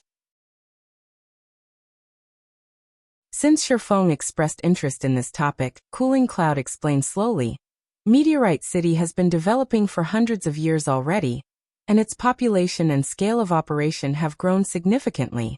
However, at this point, the city has reached a bottleneck. The old city lord also abdicated recently. As one of the candidates to replace the lord, Lady Angelica Teresa wishes to improve Meteorite City. Meanwhile, there are 2 ways to help Meteorite City develop further. The first is to expand the city. However, the city's magic array was personally established by the saint, and nobody in the city is capable of modifying it. The only way to modify the magic array is to go to the holy city and meet with the saint. The chances of success are dismal. Setting aside how far away the holy city is, just trying to meet with the saint is already an incredibly difficult task. Hence, Lady Angelica can only resort to the second method, strengthening the magic array's core, which would, in turn, upgrade the magic array. Recently, we received news that a Tier 4 infant dragon appeared over at the Ghostfire Hills. If we can hunt this infant dragon and secure its dragon eyes and dragon crystal, we can strengthen the magic array's core. Only, at this point, Cooling Cloud sighed. Let alone hunting that Tier 4 infant dragon, they had already fallen prey to a demon army's ambush shortly after leaving Meteorite City. What followed next was what Shifeng himself had witnessed. Travel to the holy city to meet with the saint or kill a Tier 4 infant dragon. Shifeng shook his head and smiled bitterly at Cooling Cloud's words. Although he didn't know where the holy city was, since the NPC cities here had no teleportation arrays linking them, the journey to the holy city could easily take several months. Moreover, even after arriving at the holy city, it wouldn't necessarily be possible to meet with the rumored saint. As for the other option of killing a Tier 4 infant dragon, that was even more ludicrous. A Tier 4 infant dragon was an existence above even demon princes. It was an existence that could truly match Tier 5 existences. When Shifeng was in his Tier 4 legacy land, even after reaching Tier 4 and gaining a Tier 4 legacy skill, He could only put up a fight against the Tier 3 infant dragons there. Even with the Heavenly Dragon Breath's help, he still couldn't kill those Tier 3 infant dragons. Now, Angelica Teresa actually had designs on a Tier 4 infant dragon despite being only at Tier 4 herself. Calling her actions suicidal would be an understatement. Moreover, killing the infant dragon probably had to be done as soon as possible. After all, dragons did not have the habit of living in a fixed location long-term. If he couldn't help Angelica kill the infant dragon before it went elsewhere, he would have to look for the elusive saint. Sure enough, this isn't a quest that can be completed easily. However, Shifeng did not feel particularly surprised by this situation. A legendary quest was already monumentally difficult to complete. An inferior mythic quest would only be worse. He also had to admit that Angelica Teresa matched the legends, which portrayed her as a brave warrior who stood up against dragons. If Angelica succeeded in slaying a Tier 4 infant dragon despite being at Tier 4 herself, that would truly be a legendary feat. The only thing Shifeng could do now was look for opportunities to improve both his and his party's strength. Otherwise, he would be utterly helpless against the infant dragon. Under Cooling Cloud and Yuluo's lead, Shifeng's party arrived at Meteorite City's trade market. When Lifeless Thorn and the others saw the dazzling items put up for sale, their eyes widened in shock. The basic currency used in the market here was actually the magic crystal. Coins did not exist here. However, they also had to acknowledge that the ancient era of God's domain was truly amazing. The NPCs here even sold epic weapons and equipment players could use. Only the price was somewhat high. Even a random piece of level 150 epic equipment sold for 20,000 magic crystals. If converted to the gold coins used in the modern era, that would be equivalent to 8,000 gold per piece of level 150 epic equipment. While the various super guilds would kill to purchase level 150 epic equipment for 8,000 gold, it was a different story if the payment had to be in magic crystals.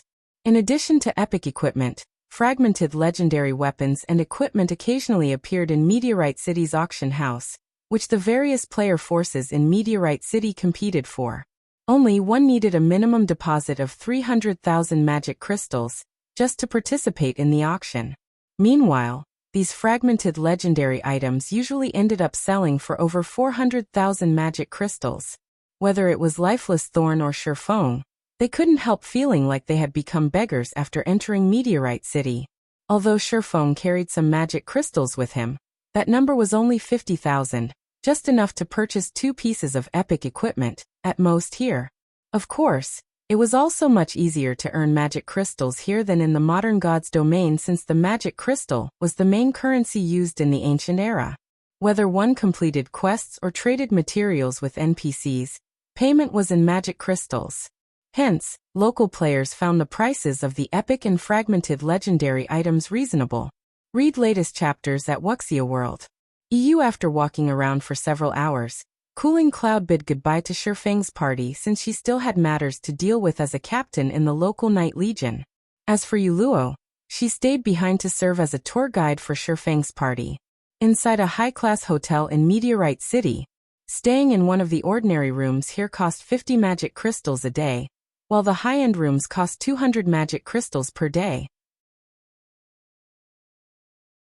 Shifeng chose to rent a high-end room without hesitation. Shortly afterward, Shifeng's party of 5 and Yuluo sat quietly inside the room. Out with it. How long has it been since you arrived here? Shifeng asked seriously as he looked at Yuluo. What's up with the players here?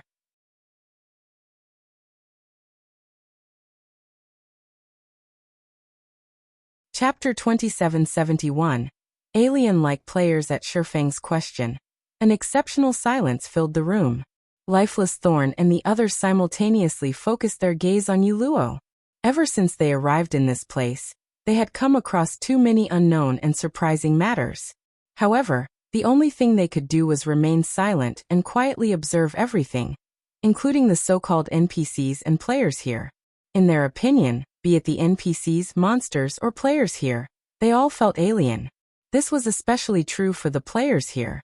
Despite being players, the players here gave them a completely different feeling than the members of their party. It felt as if the players here were not players at all, but rather the original inhabitants of this world. It was as if these players had already accepted this virtual world as their own. No. To be precise, these players treated the world of God's domain as a real world. Moreover, judging by these players' behavior, they had resided in this world for a considerably long period. Otherwise, the alien feeling they gave off wouldn't be so conspicuous. This alien feeling was especially familiar to Sherfong. Looking at the players in this ancient era felt like looking at Phoenix Rain back when he met her in Flame Dragon City. It was just that Phoenix Rain seemed more alien back then than these people. She felt as if she was a player yet not a player at the same time. In short, she gave off a very strange feeling. Now the players here gave him a similar feeling. Hence, the shock he felt when he met these players initially was much greater compared to that of Lifeless Thorn and the others. However, he couldn't openly state his feelings. After all, the matter concerning Phoenix Rain was of great importance. Moreover, at the same time as their party was finding the players here alien, these players had similarly noticed the strangeness of their party. It was evident that these players were foreign to players like their party as well.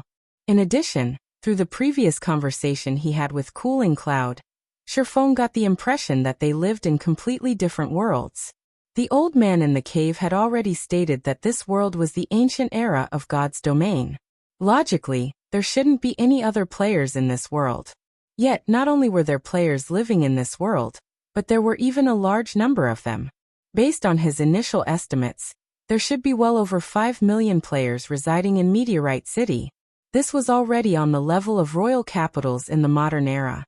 Meanwhile, according to Cooling Cloud, there were at least 500 such main cities on the continent. If Meteorite City was representative of these main cities, there should be well over 2.5 billion players in the ancient era. Yet, none of the various powers in the real world had an inkling that there were players playing in the ancient era of God's domain. That's right. Everything is as you guys have guessed. When Yuluo saw the look everyone was giving her, her originally light and happy expression instantly vanished, replaced by a solemn expression. Whether it is this God's domain or the players here, both come from a different world from ours. A different world? Solitary Nine's breathing grew heavy at Yuluo's words. How is this possible? Although he had already had suspicions, he still found it unbelievable after hearing Yuluo's confirmation. While it was indeed true that God's domain was a virtual reality game like no other, it was still far-fetched to say that people of a different world were playing the game with them. No, it would be somewhat incorrect to say that they're from a different world. Shaking her head, Yuluo smiled and added, "To be precise, they are people living in a different world." What do you mean? Sherfong asked curiously.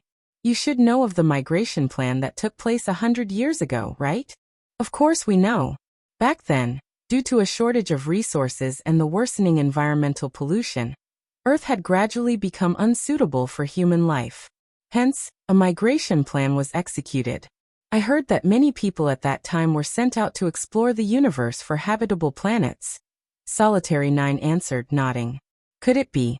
Are you saying these players are the people who were sent out? Yes.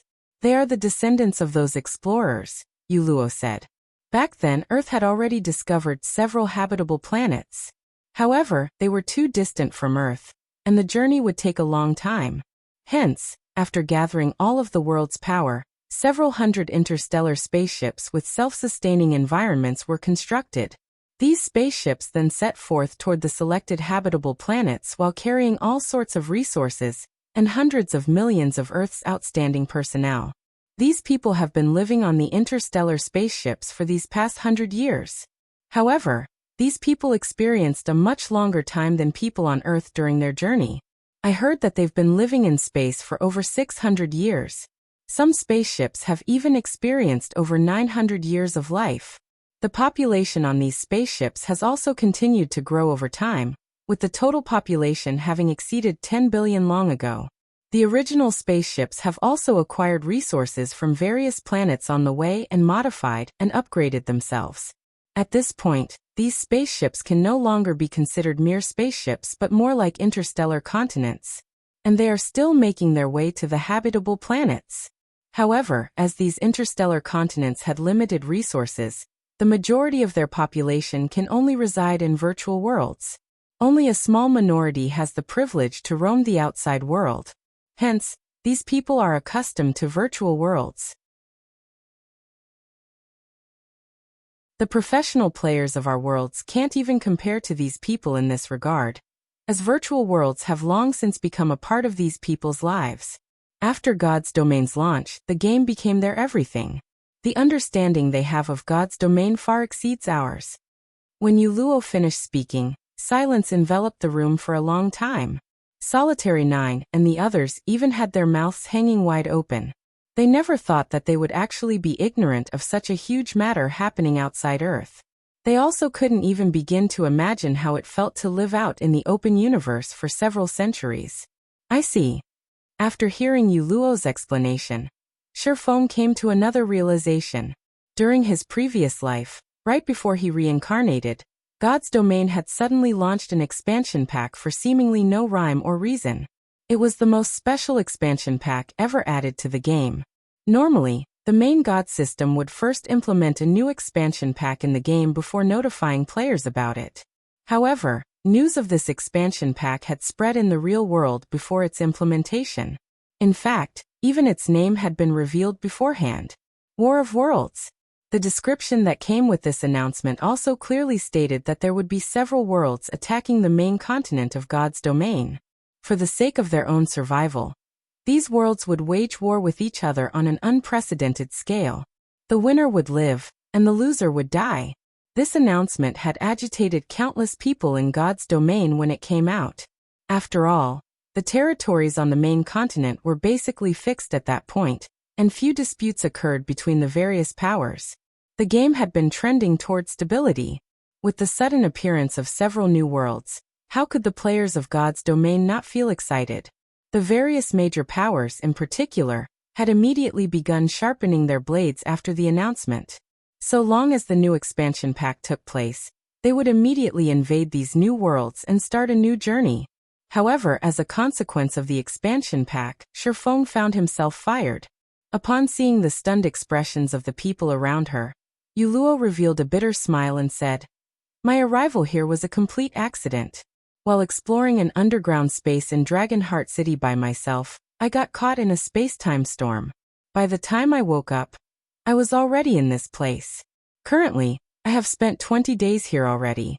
Although I want to go back, I haven't been able to return even after dying or jumping into other space-time storms. What's most frustrating is that I can't log out of the game from here." "You can't log out?" At Uluo's words, Solitary 9 and the others hurriedly checked whether they could log out or not. If they couldn't, then it would be a huge problem.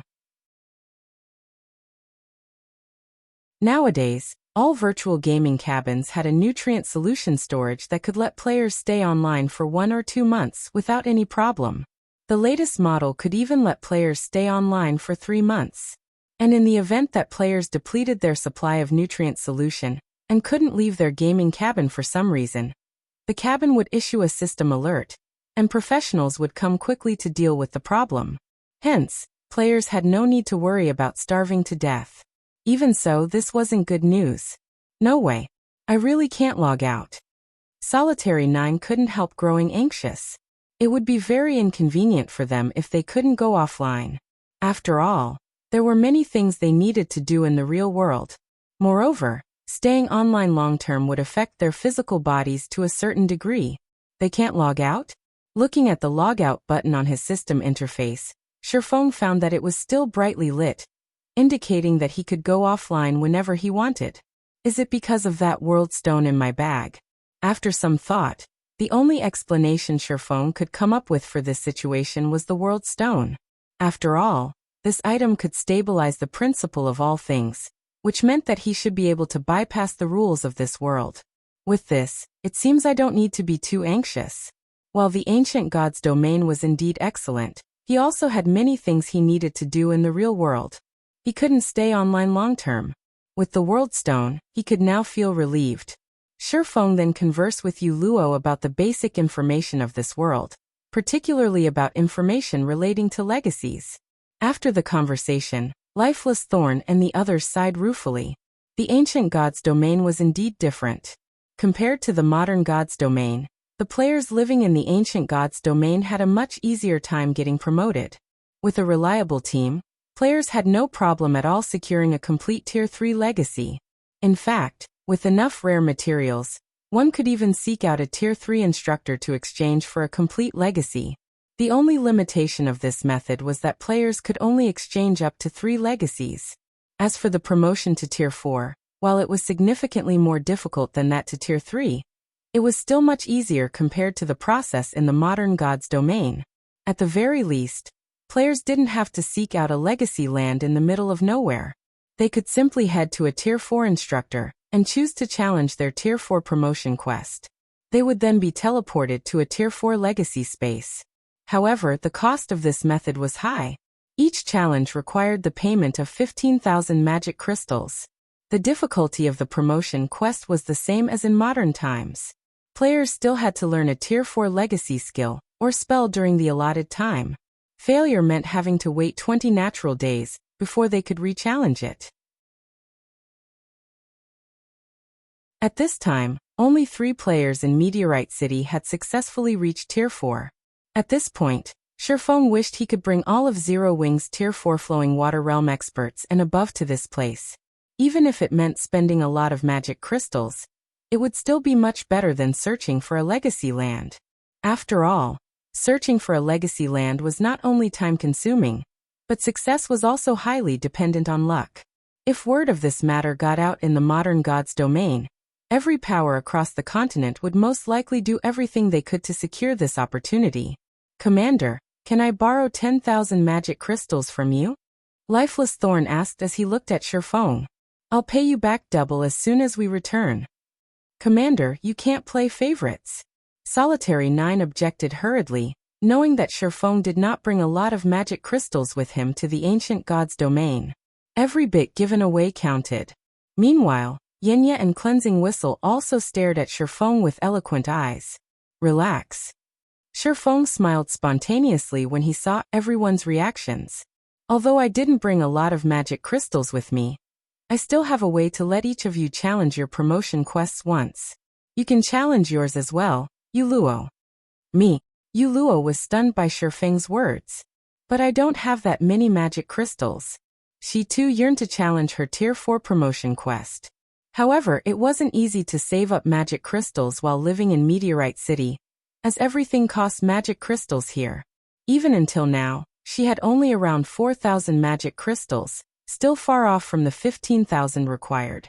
So long as you help me with the matter, I'll pay you 15,000 magic crystals as remuneration. How about it? Shifeng asked as he looked at Yuluo. The ancient god's domain was a massive treasure trove. Its value easily billions of times greater than a grade 1 or vein. It was no wonder 3 of the 5 great super guilds had deemed it worthwhile to work together to seal off the Earthfall secret land. If such a secret became public, the consequences would be unimaginable. Of course, acquiring the various resources of the ancient god's domain wouldn't be an easy task, either, since the base currency used here was the magic crystal, something relatively rare in the modern god's domain. And while the ancient god's domain had an abundance of magic crystals, it would be nigh impossible for modern players to earn a large amount of magic crystals here. After all, the modern god's domain was inferior to the ancient god's domain in almost every aspect. For players living in the modern god's domain, visiting the ancient god's domain would be equivalent to Stone Age people visiting the modern era. Modern players would need to work hard to earn magic crystals here. Fortunately, it wasn't completely impossible for modern players to earn money in the ancient era. One way to do so would be to take advantage of the unskillful handling of problems relating to the mind and soul in the ancient god's domain, particularly when it came to healing one's mental state. The ancient god's domain was actually far weaker than the modern god's domain in this aspect. This point was obvious from the gap between the concentration recovery potions sold on the market and those made by Cooling Cloud, an advanced master alchemist. In short, there were very few methods available for players to recover their concentration. Moreover, the death penalty here even placed players in a mentally weakened state for long periods, which prevented them from exhibiting their full strength. This meant that methods that could help heal the soul and mind were incredibly valuable. Okay. Yu Luo agreed immediately, understanding that Shifeng was trying to help her. What do you need me to do? Taking out a crystal of souls from his bag, Shifeng said, "Take this crystal of souls and consign it to the auction house for now. You're a member of the local Night Legion, so you should be able to spread information about it quickly. Just say that this is the crystal of souls that healed Angelica Teresa, and that it has a minor soul-strengthening effect, which can increase one's chances of passing the Tier 4 promotion quest. Can you do that?" "No problem. If it is only publicizing the crystal, I can probably inform the whole city in just a few hours," Yu Luo said, nodding as she accepted the crystal of souls. Read latest chapters at Wuxia World.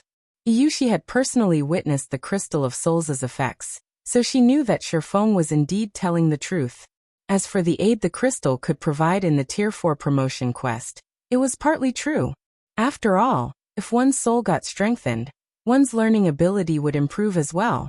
Hence, it couldn't be considered an outright lie. Meanwhile, spreading this news throughout the city was a piece of cake for her as a member of the local Night Legion. Yu Luo left the hotel room to get the word out, while Lifeless Thorn and the others went to their respective rooms to sort out their thoughts and prepare themselves to challenge their Tier 4 promotion quests. Once Shifeng was alone in his room, he took out a memory crystal from his bag. This crystal was none other than the complete legacy guidance crystal he had obtained from killing Tadelia. The effects of this room sure are excellent. My perception is strengthened by a further 30% compared to the outside world.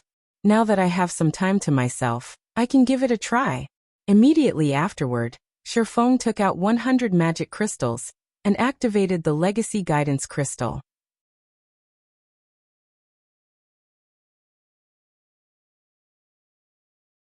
Chapter 2772. Breakthrough inside the quiet and spacious living room. As Shifeng continuously poured mana into the legacy guidance crystal in his hand, divine runes and magic arrays began appearing all over the crystal one after another. A short moment later, the mana inside the room started surging toward the memory crystal. Afterward, the crystal radiated a dark blue glow that enveloped Shifeng. What a powerful legacy! Shifeng was astonished when the blue light engulfed him. This was because the owner of this legacy wasn't an ordinary person, but someone known as the Saint of the Ice World. The quality of this legacy was far superior to that of ordinary legacies. In addition, the Ice World Saint's legacy explained a lot about the ice element's operating principles and described some basic methods to construct one's mana body, using the ice element as the basis. This sort of legacy guidance was incredibly rare in God's domain. In most cases, legacy guidances only provided a demonstration of the manipulation of magic elements and some explanations of their operating principles. The chances of a legacy guidance containing a demonstration of how to construct a mana body from scratch were less than 0.1%, let alone a saint's guidance and demonstration. Existences holding the title of saint were either gods or existences approaching gods. Some saints were even existences that gods feared greatly, because a saint represented the epitome of a certain aspect in God's domain. Not even gods could match a saint in their specialty. In other words, while a saint could be a god wouldn't necessarily be a saint.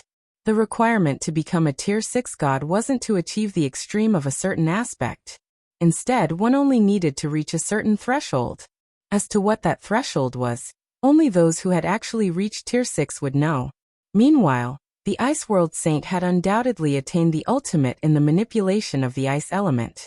Hence, the Ice World Saint's control over the ice element was undoubtedly superior to everyone else's. Even gods wouldn't be a match for the Ice World Saint. Following this, time passed by, second after second. As Shifeng injected more mana into the memory crystal, the Ice World Saint's demonstration sped up. The information the saint conveyed also became increasingly complicated. Half an hour later, the saint's demonstration ended. Shifeng, who had been focused on the demonstration the entire time, felt mesmerized by the information he learned. What a pity! The guidance barely talked about elements other than the ice element. If the guidance for the other elements were as detailed as the one for the ice element, my control over the magic elements would definitely reach the Grandmaster standard. At that time, I might even stand a chance against superior mythic monsters. Shifeng sighed ruefully when the demonstration video disappeared.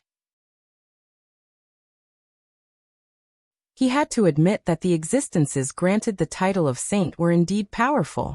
Saints who had reached the ultimate in control of a specific magic element were especially amazing. Their understanding and explanation of magic elements were incredibly enlightening.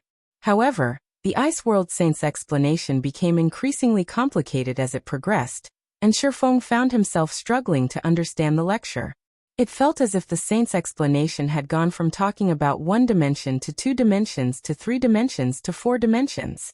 He could still understand up to the 3rd dimension, but when the explanation progressed to the 4th dimension, his mind failed to comprehend the saint's thinking. Despite understanding the surface meaning of the saint's words, he couldn't understand how to apply them in practice. Hence, Shifeng could only treat the magic element usage methods explained at the end as gibberish. Nevertheless, he had still made massive gains. At the very least, he had made qualitative improvements in manipulating and understanding the ice element. Now all he needed to do was experiment with his newfound knowledge. This Ice World Saint's legacy is truly extraordinary. I will have to get Violet Cloud and the others to study it earnestly. It would simply go to waste if given to someone without an affinity with the ice element.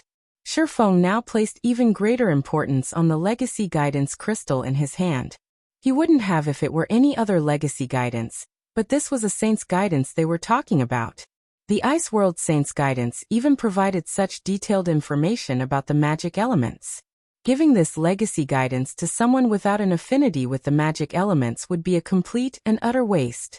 In fact, had he used this legacy guidance crystal in the modern god's domain instead of the ancient god's domain, he would have wasted a precious opportunity.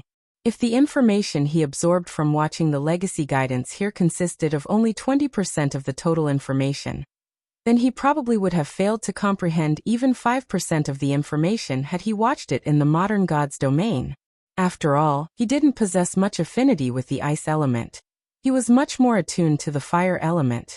Fortunately, the environment in the ancient god's domain was excellent, and it drastically improved his affinity with and perception of the ice element. Now he could perceive the ice element much more clearly than he could the fire element when he was in the modern god's domain. After absorbing the Ice World Saint's legacy guidance, Shifeng took out a drop of soul water and drank it, boosting his concentration recovery and energizing his brain. Immediately afterward, he began attempting to break through his mana body's 100% threshold by constructing a new and simpler control array to link and control the various magic arrays all over his mana body. Previously, I insisted on using only 1 mana manipulation method to control the magic arrays of my body. On the other hand, the Ice World Saint constructed his mana body with the ice element and used several mana manipulation methods to gather and manipulate the ice element. For now, I should follow his example and try using 2 manipulation methods to control my mana body's magic arrays. After thinking up to this point, Shifeng began experimenting. Previously, he had been controlling the magic arrays on his mana body according to the mana body's construction because he believed this was the only way to manipulate the mana in his mana body. However, his thoughts changed after seeing the Ice World Saint using multiple mana manipulation methods to control the magic elements in his mana body. Master magicians like Shifeng excelled in attacking from multiple fronts. Since he couldn't break through the 100% threshold by attacking from only a single front, he would try attacking from multiple fronts simultaneously, which would allow him to maximize the effects of every magic array. Subsequently, the intensity of the mana Shifeng's body radiated fluctuated repeatedly. Sometimes his mana didn't even reach the standard of ordinary Tier 3 players. Sometimes, it would far surpass the times he had fully exerted himself. He experimented for 3 consecutive hours and tested several dozen mana manipulation methods. From his experimentation, he concluded that using multiple methods simultaneously to manipulate his mana body was incredibly difficult. Even with his current concentration standard, he could just barely implement 3 at a time. However, the benefits of a 3-fold manipulation method were also evident. He had directly broken through the 100% threshold and reached the legendary 112% mark. Unfortunately, when implementing a threefold manipulation method, his mind would be so occupied that he couldn't execute a bronze combat technique, much less a mana technique. Hence, to maintain his combat power, Shifeng had no choice but to abandon a threefold manipulation method for a twofold manipulation method. 87%, 102%, 99%. The completion rate of Shifeng's mana body changed constantly. At the same time, the rate at which he expended his concentration also increased. This is the last option that suits me. I'll be satisfied so long as it goes beyond 103%. Of the various twofold manipulation methods Shifeng had tried, the best one produced a result of 103%. However, he wasn't particularly satisfied with it. After all, he had already experienced what having a mana body with 112% of its potential unlocked felt like, and it was a truly amazing experience. Meanwhile, after combining the manipulation method of Light Shadow, the mana technique he frequently used, with his original mana manipulation method, and continuously refining the combination, he had produced what he deemed to be the best combination currently possible. If this one still didn't work, he would have no choice but to settle for the 103% manipulation method. Taking a deep breath, Shifeng opened his eyes abruptly and began manipulating the magic arrays inside his mana body. Immediately, the magic arrays began operating one after another, drawing upon the ambient mana in the room. The mana density around him increased steadily. 120%, 134%, 157%. As the density of the mana surrounding Shifeng increased, the sensitivity of his five senses also improved slightly. Although the improvement was minor, there was no doubt that they had improved. The next moment, the numerous magic arrays all over Shifeng's mana body began combining into a super large magic array. Read latest chapters at Wuxia World. Boom. Suddenly, a ripple of mana spread from Shifeng's body and surged toward the surrounding walls. The mana inside the living room then stilled. However, a moment later, every bit of mana inside the room converged around Shifeng, a faint layer of mist forming around him. If one did not possess an acute sensitivity to mana, they would most likely have difficulty noticing this layer of condensed mana flowing over Shifeng's body. System, congratulations. You have successfully surpassed the mana body's 100% threshold and achieved a 110% completion rate.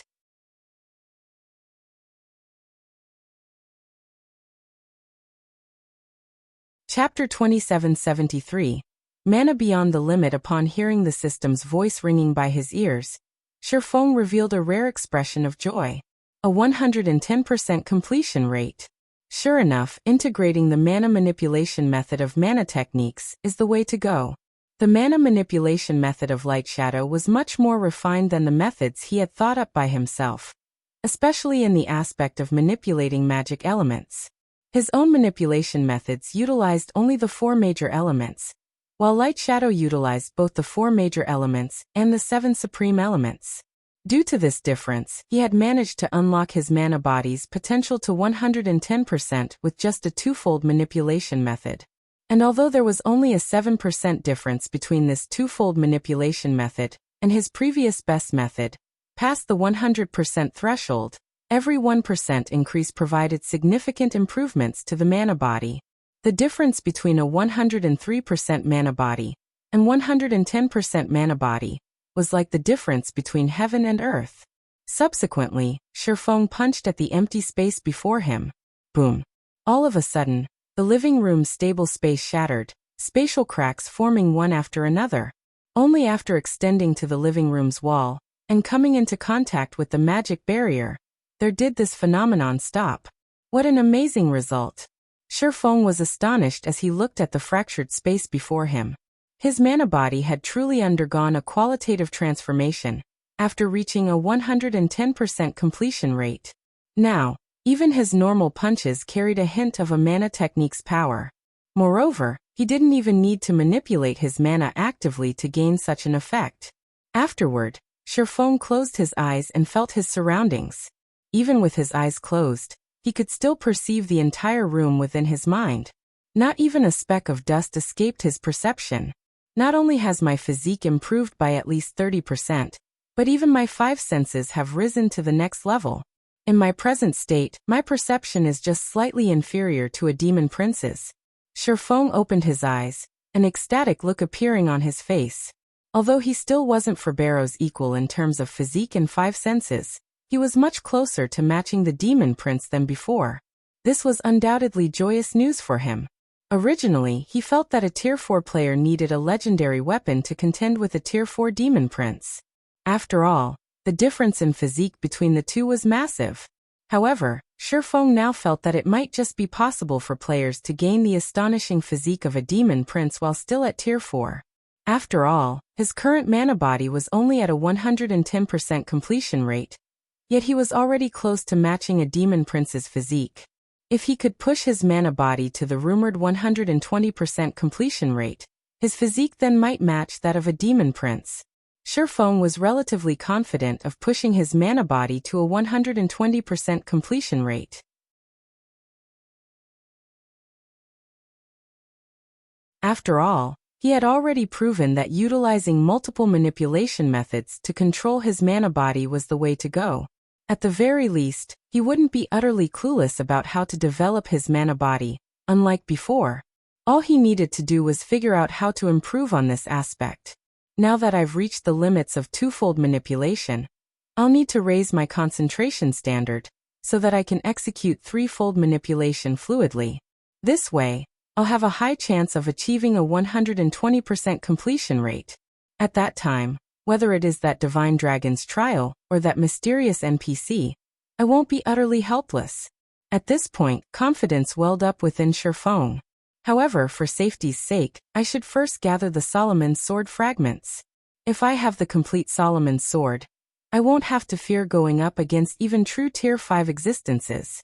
After thinking up to this point, Shifeng felt that he needed to resolve his matters in the ancient era quickly, and return to the modern era to secure the remaining 2 fragments of Solomon's Sword. Previously, he still hadn't been particularly confident of securing the 2 remaining fragments. However, now that his epic mana body had reached a 110% completion rate, he could probably solo even superior mythic monsters of the same level. The reason for his confidence was the qualitative transformation his mana had undergone. Originally, the mana flowing inside his mana body was merely gaseous, albeit of incredibly high density. However, after his epic mana body had reached a 110% completion rate, the mana flowing within it had thoroughly condensed into a mist. Moreover, it had achieved this state without him needing to manipulate external mana. Since God's domain's foundation was mana, the strength of a player's mana had a huge impact on their combat power, especially when using skills and spells. A skill powered with mist-like mana wouldn't just be 30% or 50% stronger than a skill powered with gaseous mana. Instead, the two would be on completely different levels.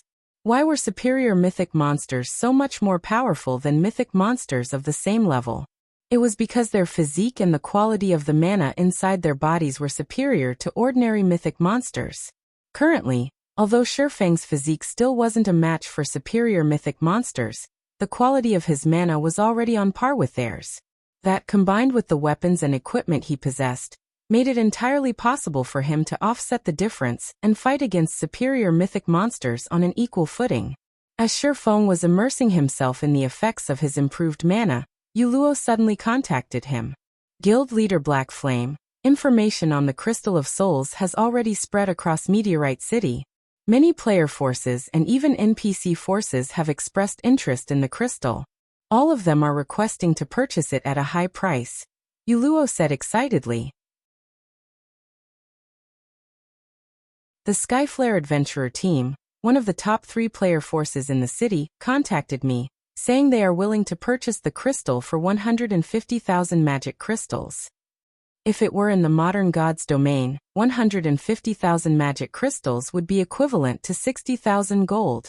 That was already enough money to arm a 100-man team to the teeth. In Meteorite City, 150,000 magic crystals could still fully gear a player in level 150 epic equipment. That won't be necessary. Since we said we would auction it, We will do just that. If they wish to buy it, they can buy it through the auction, Shifeng said, shaking his head. The offer of 150,000 magic crystals was indeed incredibly high. If the Crystal of Souls were to be auctioned in the modern god's domain, it definitely wouldn't sell for such a high price. In fact, it would be a miracle if he could sell it for 50,000 magic crystals. However, it was a different story in the ancient god's domain, where methods to recover from a mentally weakened state were incomparably rare. In fact, the streets of Meteorite City were littered with players in mentally weakened states. All of these players could only rely on the city's dense mana to slowly recover. After players fell into a mentally weakened state, a full recovery would take a very long time, even with the help of dense mana. If these players were willing to stay cooped up in Meteorite City without leaving to grind even once, they would still need around 2 weeks to recover. Yet it was simply impossible for expert players to stay inactive for such a long period. A period of 2 weeks was already enough to create a huge gap between expert players. In fact, even dying twice wouldn't cost as much as remaining inactive for 2 weeks. Hence, an excellent recovery item like the Crystal of Souls was considerably precious to the ancient god's domain's players and NPCs. Meanwhile, his purpose in holding the auction this time was simply to find out the market price for the Crystal of Souls. Only after doing so could he maximize his profits. After all, he didn't have a lot of Crystals of Souls on hand since he didn't kill a lot of monsters that were 5 levels higher than himself and at the Great Lord rank or above. Not to mention, he would also use some of the crystals normally. As a result, he only had 43 Crystals of Souls saved up. On the other hand, he had plenty of soul water. At this time, he already had 2,764 drops accumulated.